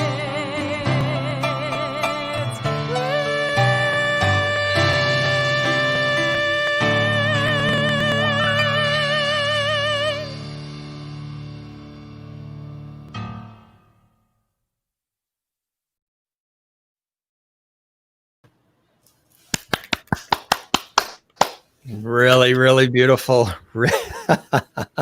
I hear the legions around the world clapping and clapping and clapping. Absolutely beautiful. It is a tremendous, tremendous album. And this really, for you, Never Been Gone, this has been a labor of love, hasn't it? Yes. And I mean, the songs, just there's so many of them here. We're just giving you a couple of them now. I encourage you to get this, and we'll tell you how towards the latter part of the show. We have more material to share. We're even going to be sharing Sidney doing a couple of cool things for us as well. Beautiful comments coming in. This is where we would be standing. Yes, the standing ovation. Linda in Alabama, and Willie in the Netherlands. Clap, clap, clap, clap, clap. Let's see. Oh yeah, you best be recording some of my tunes, girlfriend, Hillary Rollins. Love you, Hillary. Glad to have you here. Fabulous. Let's see how spoiled we are in the Jim Masters TV show. Magnificent. Thank you, Willie, there in the Netherlands. And thanks for staying up. It's almost 3 a.m. She takes naps in the day so she doesn't miss our show at 7 p.m. Eastern, 4 Pacific, because it starts at 1 a.m. for her, but she's here every night. And we always give her the Dutch tulips. We love you very much, Willie, there in Holland. And more, please. Yes, yes. Always leave them wanting more, but we were going to satisfy because we have more. Gorgeous, just gorgeous, powerful lyrics, sung beautifully. Bravo. Bravo. So different. Rini, you shine, darling. Some really wonderful comments here. And I know it takes your breath away to see all these comments. And light and free and perfect for a beautiful summer evening. That's right. Exactly. That's right. I hope everybody has their glasses so they can toast along with us. Brava from Peter. Thank you very much. We appreciate that, Peter. And we have more to share as well. And this is you performing live. I never know when. Tell us about that one. Set that one up for us. And then we'll play that treat for our audience as well. Well, that is also on the CD. It's something that I've been also singing a long time. It's about stepping into relationships and, taking a risk and keep on maybe falling into patterns that you've got to stop. And sometimes you just never know when to say when, and it takes time to learn it. So that's what that song is about. And what was I telling you this morning? Yeah, what was I telling you when you and I were on our phone call at 10 a.m. this morning over breakfast?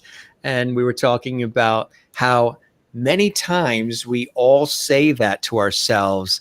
I never know when to say when. That can really, apply to almost all aspects of our lives sometimes. It's sort of a universal message. I love that one. We're going to share it right now, everybody. Now, this is going to be, where was this captured? Where was this filmed? I believe it was at Don't Tell Mama. This and was and right. the music is by Leroy Anderson, and the lyrics by Walter and Gene Furr and Joan Ford. Yeah. I believe it was at Don't Tell Mama. All right. I never know when to say when, except for right now, because now is when. Here we go.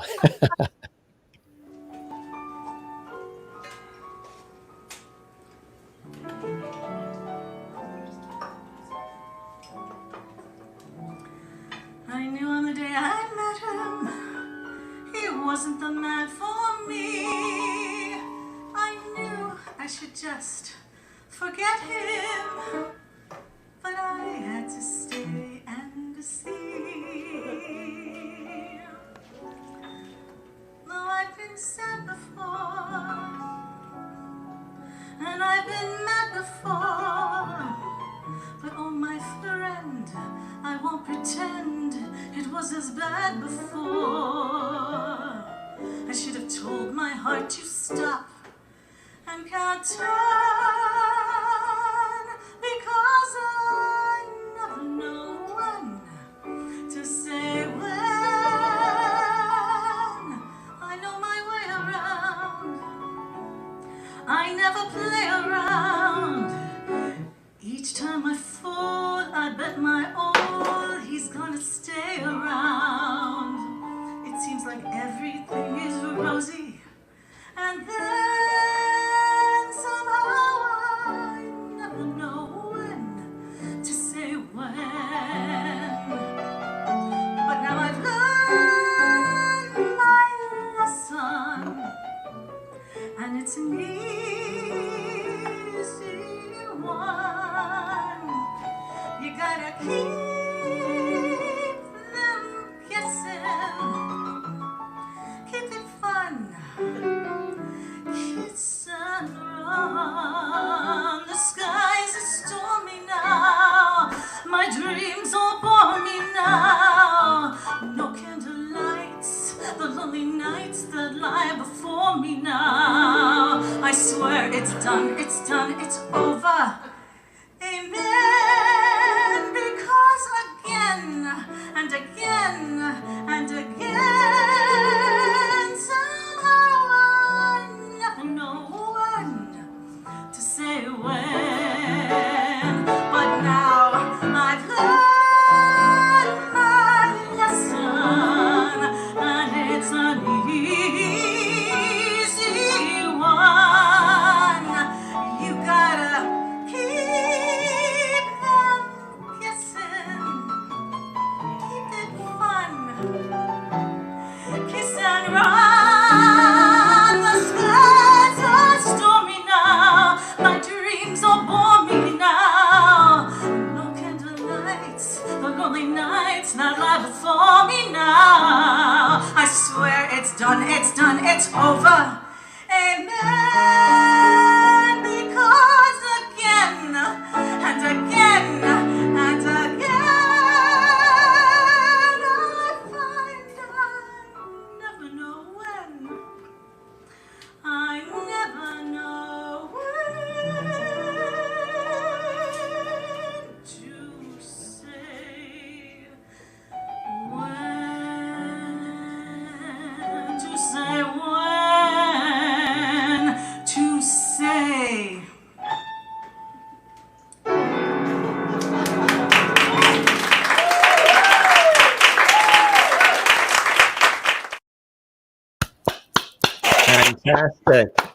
Fantastic. So, what are you feeling when you sing? What are some of the things that you're experiencing? The audience probably always wonders when a performer is performing, and all of us are performers in our respective fields, what are some of the things that you immediately feel as you express these beautiful songs with, as Willie and Holland says, that golden throat that you have? Well, I'm really grateful for the comments. That's number one. Thank you all so very much. We're taught to definitely have a through line that we're thinking of when we're singing. And I try and stay very into that. I could imagine somebody saying something to me, which is why I would say those words. I mean, why would you say those words? You have to have an inner life to be able to make sense within you, and you hope that that translates to everybody.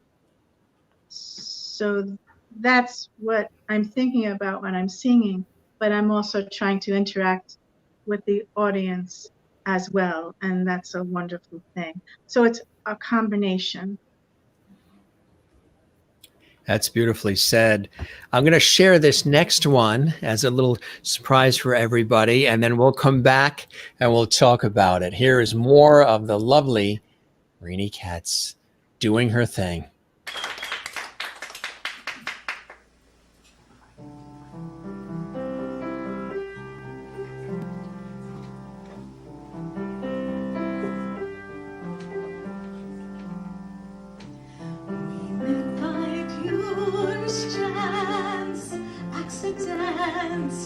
Unintended, no time to let our feelings show.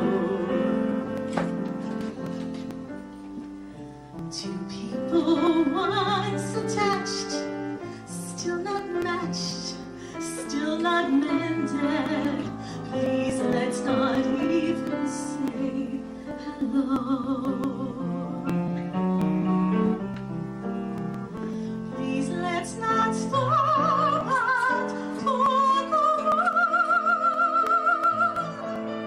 You'll never know we might continue talking.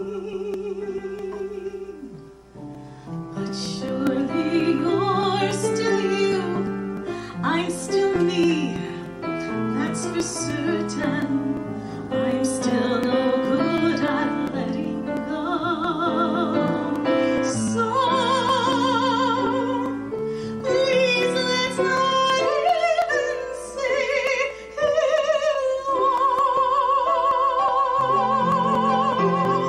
Please let's not even say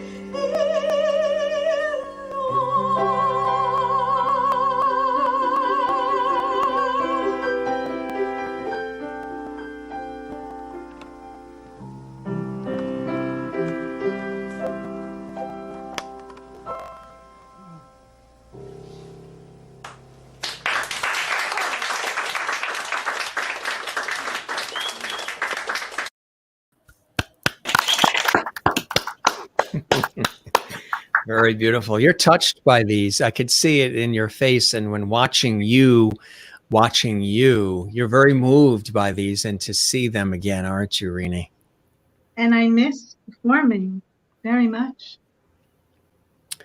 So, everybody's saying it will happen. And you've got a big fan base here, me included, to say that will happen. And we're giving folks sort of a virtual concert right now.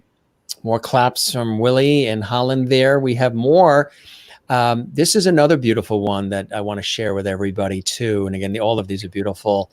It Could Happen to You. Tell us about, well, first, let's talk about that song we just witnessed and enjoyed. The setting, the choice of song, before we go on to the next one. So that song is part of Maury Eston's passionate song cycle called December Songs. And it's a modern day version of Schubert's Winterreise, but instead of a man walking through the forest longing for lost love, it's a woman walking through Central Park, reflecting on a lost love. and the piece is just beautiful. And I sung the whole song cycle, and we interspersed it with poetry, not my poetry, but other people's poetry. And John Cook played beautiful solos in between. It was a very different type of cabaret show. And I love doing it. And it's challenging and it's extremely beautiful. So it's about this woman reflecting on a lost love. So that piece in general is, if you've ever been walking and, you know, sometimes you bump into somebody you never expect you would bump into, and you really don't know how you would react because you were once so close. And those types of things happen and you're never prepared for them. Right. And this woman, it's not that she wants to bump it. Maybe she wants to, maybe she not, but she knows it's not going to work out anyway. She goes through this whole piece, and it's just beautiful. And Maury Eston wrote it, and I love singing it. And it's one of the things I want to record, and I will someday. Absolutely, absolutely. For those just joining us here in the 9 o'clock hour, we'll put the broadcaster hat on. I am Jim Masters, your host. You are watching the Jim Masters Show live, beaming all around the world on YouTube at Jim Masters TV, Facebook at Jim Masters TV. Subscribe to the YouTube channel. Give it some love. Love the Facebook page and Instagram and Twitter. My very special guests, illustrious guests joining us this evening. The wonderful cabaret star, recording artist, and author, Rini Katz, and a legend all around the world, but right here at home, the incomparable Sidney Myer, cabaret legend. Good to have them both here. They're sharing stories and lots of light, levity, love, and lovity with us here, and beautiful music. So it's great to have everybody around the world. Thanks for being with us if you're just joining us, and thanks for sticking with us if you've been with us since we started at 7 p.m. Again, this is sort of like the Dick Cavett Show a little bit. We just have fun and we converse. It's the return of the art of conversation. We don't have to just ask 2 questions and say, see you later. Not here at our show. Now, it can happen to you. Tell us about that one and where you were. And that, of course, there you are there. It could happen to you goes into My Foolish Heart, which are 2 gorgeous standards. The first one is from Jimmy Van Musen and Johnny Burke, and My Foolish Heart, which is one of the most beautiful things ever written, is from Victor Young and Ned Washington. And we put these together, and I love singing it. It's 2 gorgeous standards. It's just an honor to sing it. And we will share it with our audience right now. Enjoy, everybody, and then we'll be right back with more.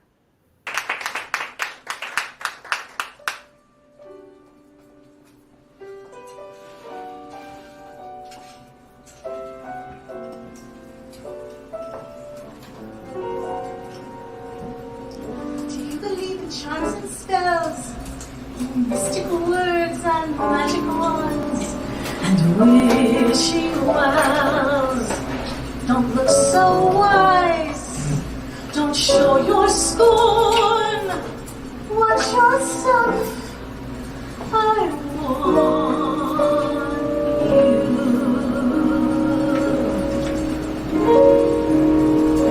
Hide your heart from sight, lock your dreams at night. It could happen to you. Don't count stars, or you might stumble. Someone drops a sigh, and down you tumble. Keep an eye on spring, run when church bells ring. It could happen to you. All I did was wonder how your arms would be, and it happened to me.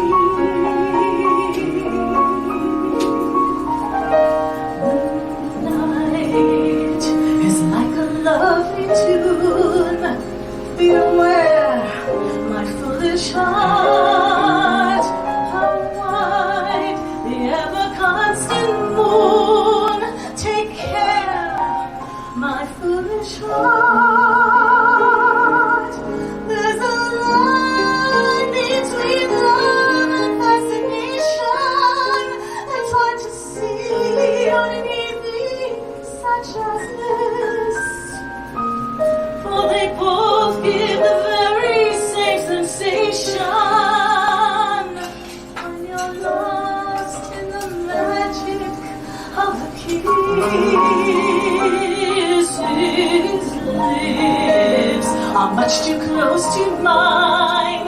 Beware my foolish heart, but should our eager lips combine, then let the fire start.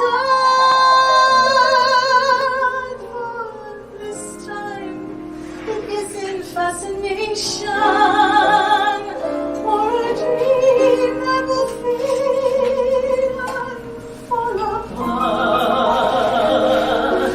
It's love, this time it's love, my foolish heart. Keep an eye on spring run when church bells ring. It could happen to you. All I did was wonder how your arms would be, and it happened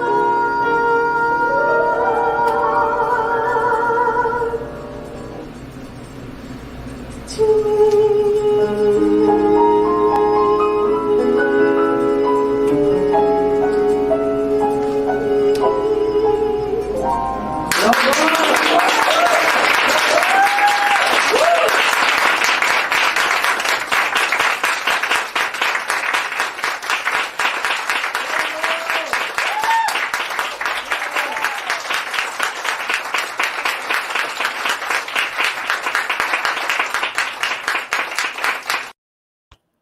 Absolutely. Absolutely. Look at that smile on Sidney's face. He's loving it.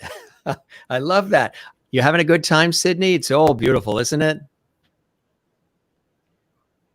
It's gorgeous, just glorious. It really Thank you, is. Sidney.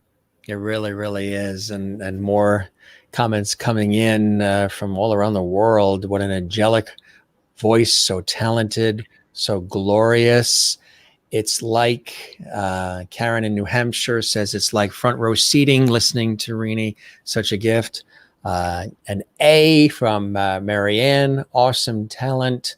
Dear friend Ralph Lampkin Jr. in Indiana.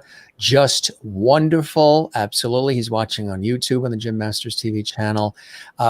Willie from the Netherlands. She's sticking in with us. She says it's 3 a.m. and she doesn't want to go to sleep because she's enjoying Rini so much. That is absolutely incredible. Thank you, Willie. Beautiful music, isn't it? And then also, Peter says, speaking of unusual shows, mentioned that the show in which she recited poems by Rumi. Tell us about that before we go to the next song. Well, when I was going through my divorce, I started reading poems by Rumi, and that is when I actually grieved my accident. And I found Rumi humorous and heartfelt and gorgeous, and it just helped me grieve. And I decided to take the meanings of Rumi poetry and connect them to the meanings of the music. And me and Peter spread out all these poems all over the floor, and we matched the meanings of the poems to the music, and we came up with this show, Dance Before the Lightning, and it was a very beautiful show and very brave to do something like that. Nobody I know back then did a Rumi show with music and poetry. I'm very proud of that show. And I remember Sidney sitting there with Peter. And I think I was nominated for a MAC award for that show. I loved that show, and I still love Rumi poetry very much. It's people should read it. Thank you, Peter. Absolutely, absolutely. And great show as always, very entertaining. That medley has always been a favorite of mine. Peter says we were all having a wonderful time. Erin says, one of the best nights since the beginning of quarantine. We thank you. We thank you. We thank you. And we hope you'll join us regularly here on the Jim Masters Show Live, 7 p.m. Eastern, 4 p.m. Pacific. And Peter says, my pleasure. I love this. Two masters on one show, Jim and the master of cabaret, watching the.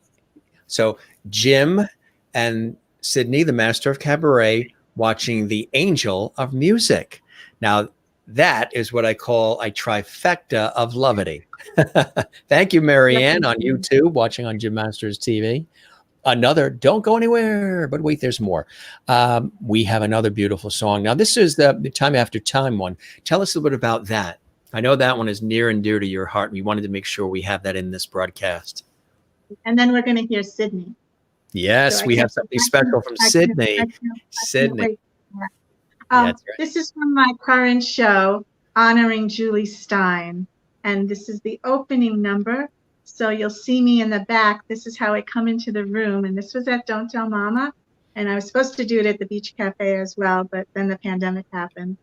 But I did it several times at Don't Tell Mamas. And I love the Julie Stein material. And this is the opening number, When It Happens to You.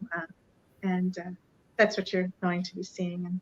Okay, and I'll put my announcer voice on. And now, ladies and gentlemen, the illustrious, the beautiful, the ever-talented and effervescent Rini Katz, Time After Time. Enjoy, and we'll be right back.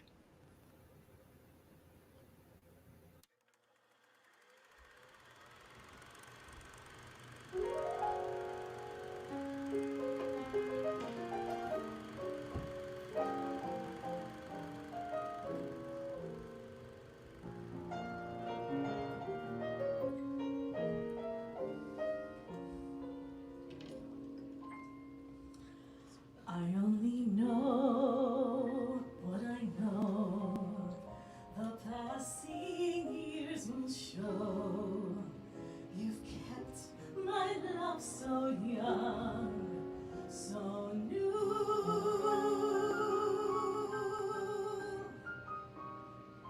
And time after time, you'll hear me say that I'm so lucky to be loving you.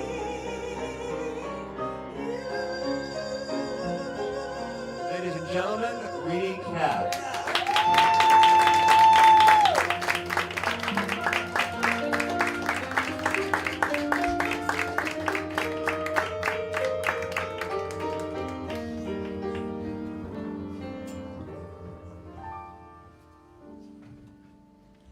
When it happens to you, happens out of thin air. How your heart starts to race when you stand face to face with your mission and prayer. Every word that was said rolls around in your head like a wheel. You relive it again and again to believe that it's real. When you start to believe how the mind starts to play, can you really be sure that I'm taking it yours just to take it away? Though the door never opened before, you can finally walk through to a world full of sun, and it's only begun. When it happens to you,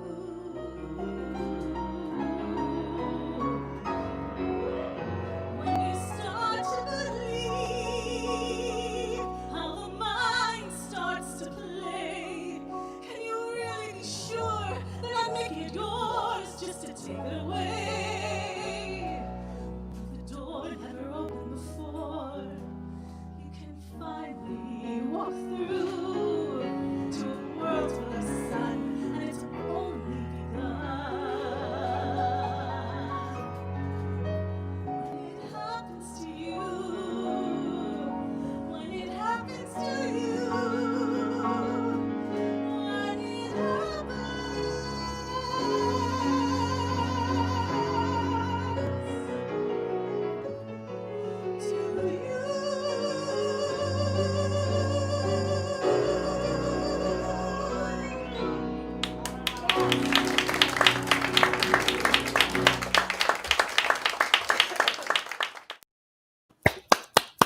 Very nice. Very beautiful.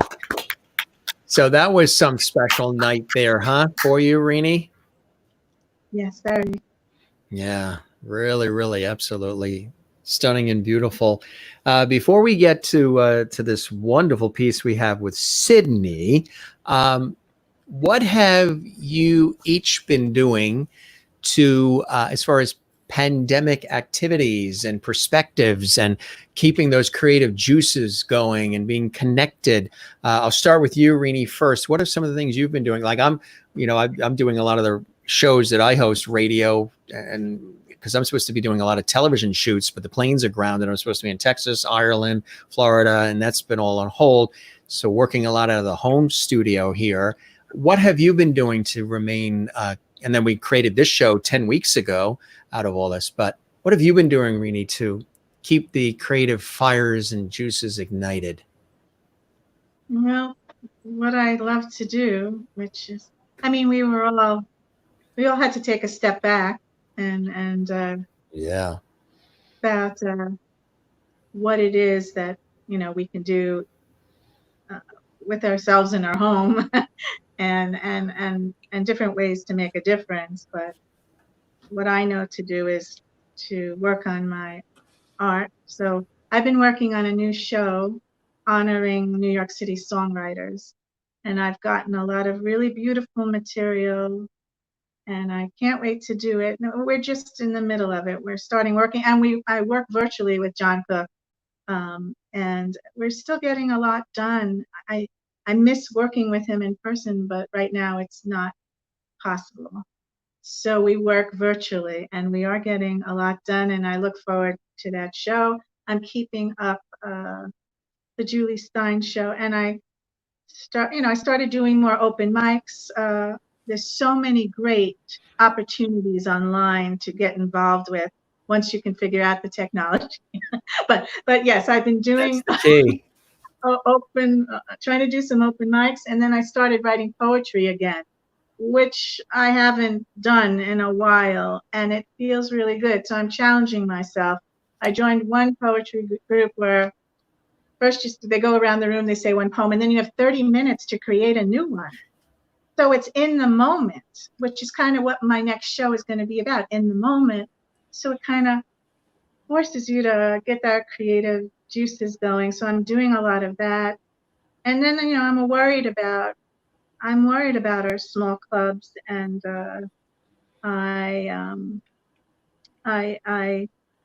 where I guess we're going to do the Cabaret convention in a different way this year, and it's run by somebody who means a lot to me, KT Sullivan, who's taken the time out to come and hear me sing as a performer, and I really appreciate her support and her coming to my shows and the opportunities that she's given me, and so making sure that foundation keeps going to support Cabaret and young people coming into Cabaret is very important to me. And then the small clubs, everybody's signing petitions to help keep the independent clubs alive. And I think that's a super important thing to spend your time on. If you can sign a petition, give some money to the Actors Fund, or there's all these things on the floor to try and save Broadway and all of these things. And I think it's very, very important to keep clubs like Don't Tell Mamas going, and the people that work there, and all our people that work so hard in the arts. We need to keep that going because it's a commonality that reaches across political lines and race lines. It's something that brings hope and joy and love. And that's what we need. So we need the arts. Mm-hmm. So in answer to your question, I'm just doing what I love best. I'm here with my wonderful husband and my wonderful son and my wonderful cat, Grady. And we are doing the absolute best that we can to get through this. And I can't tell you what it means to see my friends writing in and to see Sidney on the screen there. I haven't seen Sidney. I haven't seen my friends. And this is a wonderful place to connect. So the arts is about connections. Whoever said it was anything else is wrong. It's about connections. It's not a distraction to help us in bad times. It's a connection to make our world better. That's exactly right. I mean, you can't have the word heart without art in it. And that's what it is. It all comes from the heart. And Sidney, your turn. What have you been doing to keep busy and keep those creative juices flowing during all of this craziness? Like I tell everybody, I think the only people that could have scripted anything that's gone on in 2020 and the monumental nature of it would have been Stephen King with a novel or Steven Spielberg with some sort of blockbuster. What have you been doing, Sidney, to keep the juices going?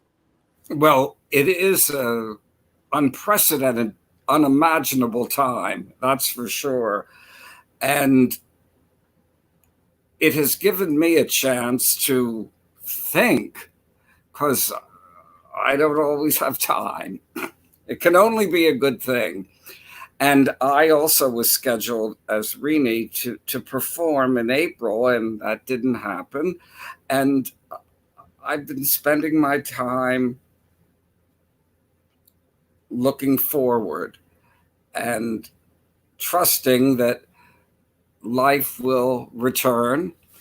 And music, as Rini said, it is a universal, and it does connect all of us.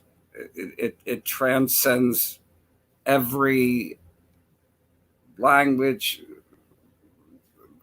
age, and it does unite us. And so when we can all be together again, that will be something to sing about.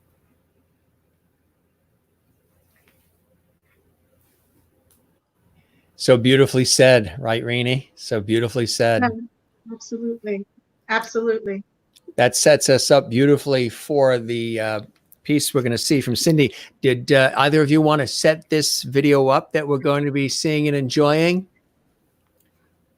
Well, there's a wonderful ongoing variety show at Birdland, in the Birdland Theater.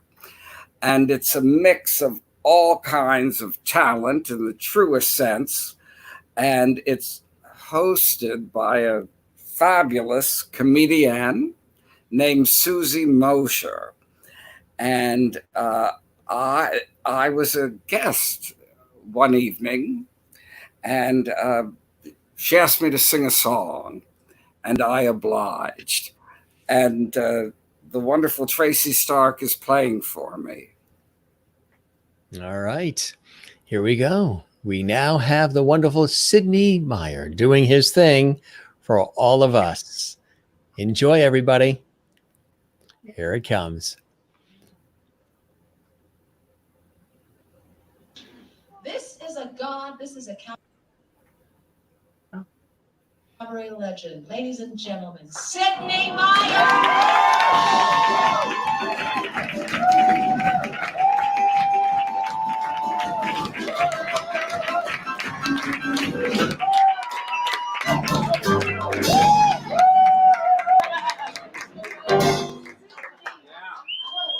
It's a microphone. You're so welcome. Anything I can do to help, Sid. So, Sidney, what do you think about me? You're gifted. All right, I'll take that. I will take that. I'll take it. Actually, I got nervous. Look, you have a nice chest. I would just tap you. He's a good-looking man. He's a good-looking man. Sidney, how long have you lived in this damn city? I think since the Spanish-American War.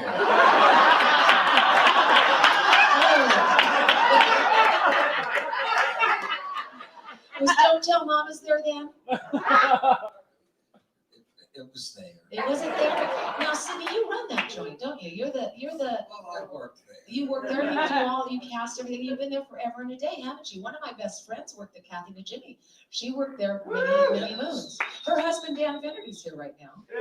Sure. Happy to be mentioned. My pleasure, Dan. Anyway, I just thought I'd kind of tie it all together, but it didn't work out well. Sidney, do you enjoy performing or do you get nervous? Both. Yeah. Do you ever use beta blockers? Because I do and it works for me. So I just want to say, I have a couple of you. How generous.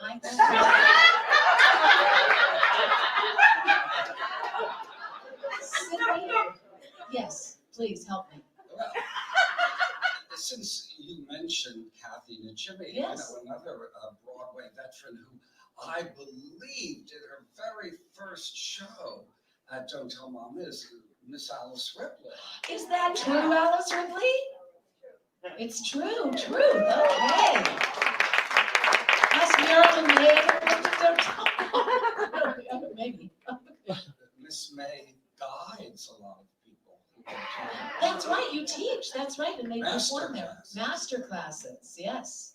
5 hours and no break. Wow, that is masterful. That is masterful. All right. That's an art in itself. Yes. Have you taken one of her classes, Sidney? I've observed. Yes. I'd like to observe myself. Well, Sidney, I'm just going to scootle away and let you take the stage. Take your throne. Oh, King of Cabaret. Please say hello to Miss Tracy. Oh, sorry, I asked you. My bad.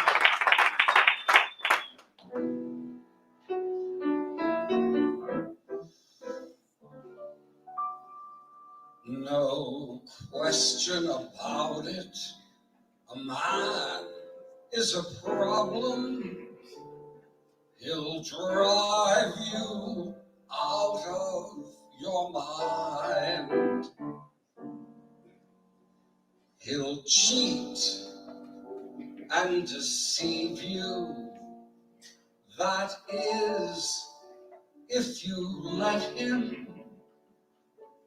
And yet,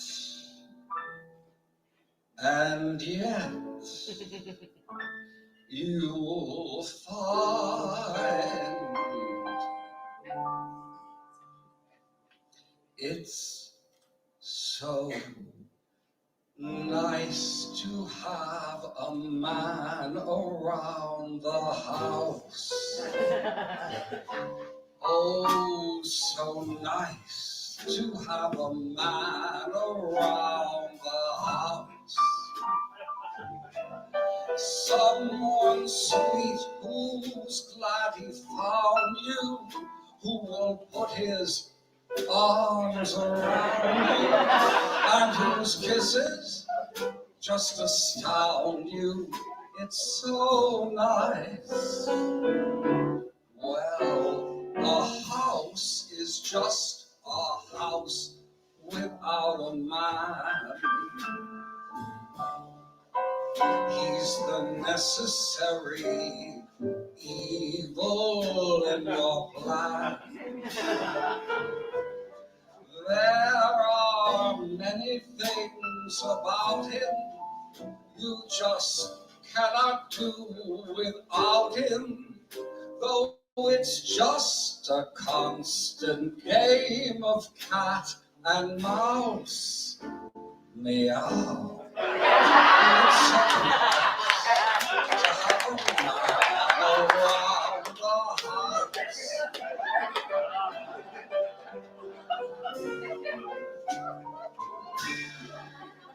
It's so nice to have a man around the house. Nice man house. Just a guy in black and slippers. Who'll share your breakfast kippers and who'll help unzip your zippers. So, well, a house is just a house without a man. He's the necessary evil in your plan. From the moment you awaken, he'll be bringing home the bacon, performing all the duties of a spouse. It's so nice to have a man around the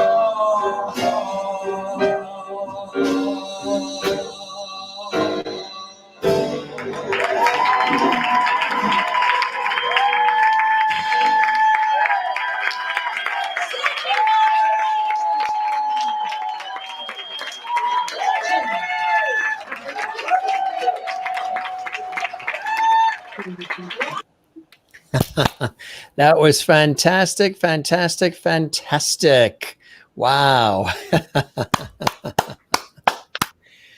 So performance is in your blood, you two. I tell you, really, absolutely love that. And, this evening has been really, really glorious. It's so inspirational and so moving in so many ways. And it must be like old home week for the two of you, huh? Yeah. Remember, I told you how unbelievable Sidney is in his whole repertoire, that he can make you cry with his ballads. It's really something to see. And I hope everybody gets to see it. Right, exactly. And again, we're sharing this and introducing this in some ways to people as well. And this is a wonderful shot of Sidney that I want to show here. Look at that. Now that's what you call a headshot. Very, very nice. Then we were sent all of these. Love this one. Beautiful. And love this one too. That's Mama. That's pure happiness. That is absolutely pure happiness. And again, obviously, all of this is a blessing and a joy for both of you. And I tell you, it's a real, some more comments coming in. Love this. Sing Sidney. And very entertaining as well. This really has been a glorious night. I can't believe that we've done this for 2.5 hours. Originally, when I created this show 10 weeks ago, it was only supposed to be an hour. That went out the door a long time ago. You get into a good conversation with great people, and it's just absolutely beautiful.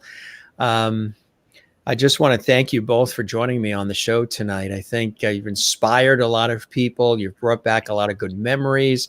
There is absolutely much more to be had. The door is always welcome for you, Rini. And I know you watch every night, and I appreciate that, Rini. And Sidney, it's a pleasure to see you again as well. And I'm sure we'll be breaking bread, all of us, one of these days soon. And I really hope you enjoyed your time with me here on the show as much as I have with the two of you fabulous people. We did very much. Thank you. Thanks everybody for tuning in. Yes. And thank you, Rini. And Sidney, thank you for being here. Of course. I'll go wherever you are. I'll go wherever you are too. Sidney, take care, and thanks for being with us. It was an honor and a pleasure to have you here on the doors. Thank you, Jim, for doing such an amazing job. Thank you, Jim. And for all the work you put into it. Thank you, Jim. Oh, I appreciate that. Job. And do you still have that mug there? Because we do our toast on the show, right? We have our toast. I just freaking love Cabaret, okay? Oh, he's got his cup. He's got his red cup. Nice and fancy. So we will toast, clang, clang, clang, clang. A trifecta toast there. Everybody's saying it's thank you all. It is our pleasure. I hope you join us nightly, 7 p.m. Eastern, 4 p.m. Pacific. And great performance by Sidney from Austin Field. I want to make sure I get these in here. And Brian says, thanks, Jim. It's my pleasure. Myra says, Thanks all. Ernestine says, it's been a great night. And Sandy, bravo. And Michael says, an evening of joy watching on Jim Masters TV YouTube channel. And more coming in here. Wow, we're really... Bob Katz. Bob, what a great show. Bravo. That's Thank my you. brother. Thank you, Bob. You have a wonderful sister. And thank you, Rini and Sidney. It's been great. And you and Sidney need to do an arrangement of together. And maybe next time you'll sign. That would be nice as well. And incredible. Thank you. My heart is full. Thank you, Karen. You're an avid fan of the show here basically every single night. And yes, he mentioned this as well. And I appreciate Richard mentioning this on his social media as well. And thanks for joining us, Aaron. I hope you'll be a regular viewer as well. Tomorrow night, somebody amazing as well. Ann Hampton Calloway is with us tomorrow night. And then on Saturday, Chloe Agnew, brilliant singer-performer, one of the founding members of Celtic Woman, and so much more is going to be with us. Good night, Masters and Rini. We are the Masters, and she is the lovely, lovely, talented Rini. We thank you very much. Beautiful way to end. Thanks, folks. It's a pleasure. I'm not a good goodbye person. Mine go on forever. So I thank you. And, of course, George Burns thanks you. He had a very, very nice time, and he loves you both. Don't you just love George with his cigar and all?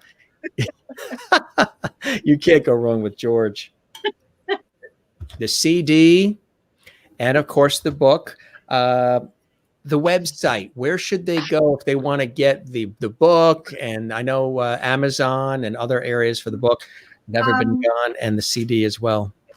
So the CD on Amazon and CD Baby, I think it's out on Amazon, but you can get it at Buy Books on the Web, the book. Buy Books on the Web, the website. And then there's my husband just reminded me of my website, RiniKatzmusic.com. RiniKatzmusic.com. Thank you. And you see the spelling right there, folks, ReneeKatz, and then music, and then .com. Love you both. It was a blessing having you on the show. And again, I hope you enjoyed the time with me as much as I have with the two of you. Thank you so much, Jim. It was really wonderful. It was my pleasure. And thanks for sharing your moving and inspirational stories with us as well as your time and your talent. And Sidney, you as well. You're welcome back anytime, folks. Thank you. Have a good night. You stay safe and be well. We'll chat again soon, okay? Take care. Thanks for joining us on the show. Rini, we'll probably see you tomorrow night on the next episode. You're such a great, faithful viewer. We love it. Take care. And we kept Willie up till like 4 a.m. And thank you, Willie. That's it. She's a trooper. Good night, gang. Thank you, Willie. Bye-bye now. Rini, it was a pleasure. Bye-bye. Thank you for the detail. Really amazing. Thank you. My pleasure. My pleasure. Love you, and you take care. And the heart. Thank you. Lovity. Lots of lovity. That's it. That's it. Have a good night. Wonderful people, wonderful guests, wonderful time. Another one in the books here at the Jim Masters Show Live. I hope you enjoyed it, everybody. It's a blessing to present these shows to you. Again, we have nights where we have amazing guests. Sometimes I take you on location. Sometimes it's all viewer interaction. Sometimes it's comedy. Sometimes we've been in the kitchen and we've cooked food together. It's an entertainment lifestyle talk show series. Everybody says it has a modern vibe and modern sensibility, but at the same time, harkens back a little bit to the old school of maybe the Johnny Carson and the Dick Cavett and maybe the Merv Griffin feeling a little bit, Regis Philbin a little bit in there too. Sort of blending those two worlds together nightly at 7 p.m. Eastern, 4 p.m. Pacific, right here for you on YouTube at Jim Masters TV and Facebook at Jim Masters TV. A couple of things we do if you're new to the show before we wrap up. And again, I do encourage you to get the book. It is very, very beautiful. It has Never Been Gone, an inspired poetry collection with the debut vocal album. It is in there as well. And the CD, those songs you heard come from the CD as well. Rini Katz, Never Been Gone.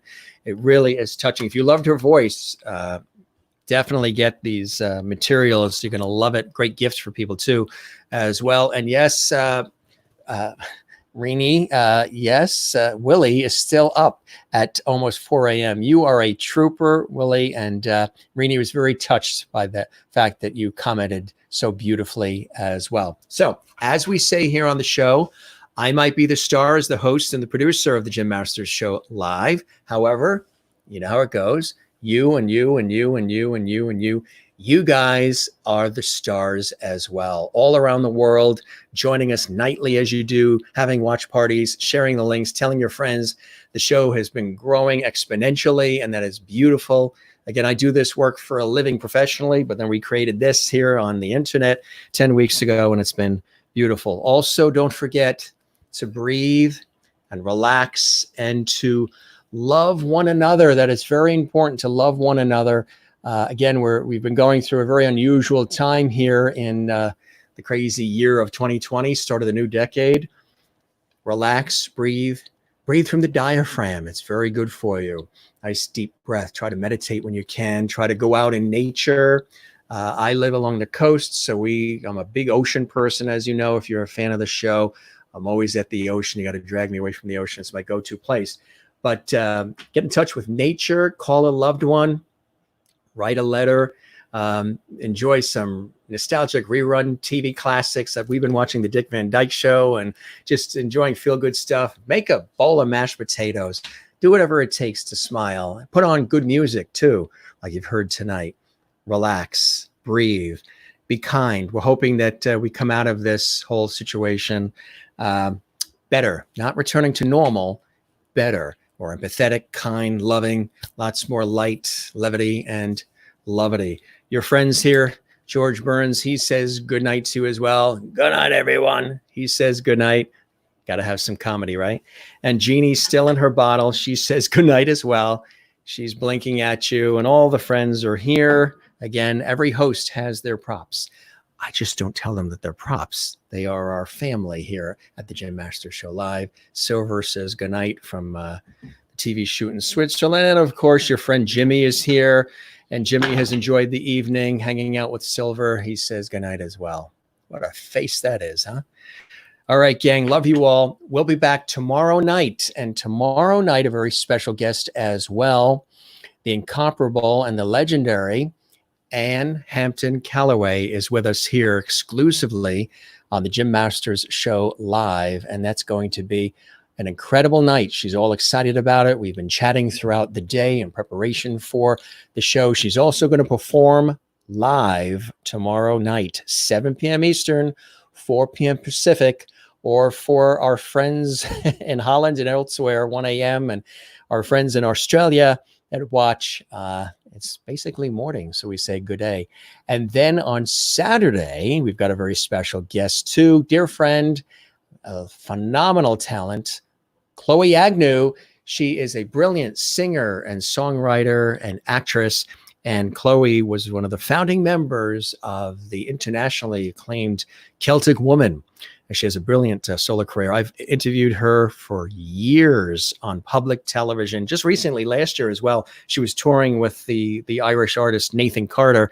She's a brilliant performer. She's all excited. She's going to be here Saturday night.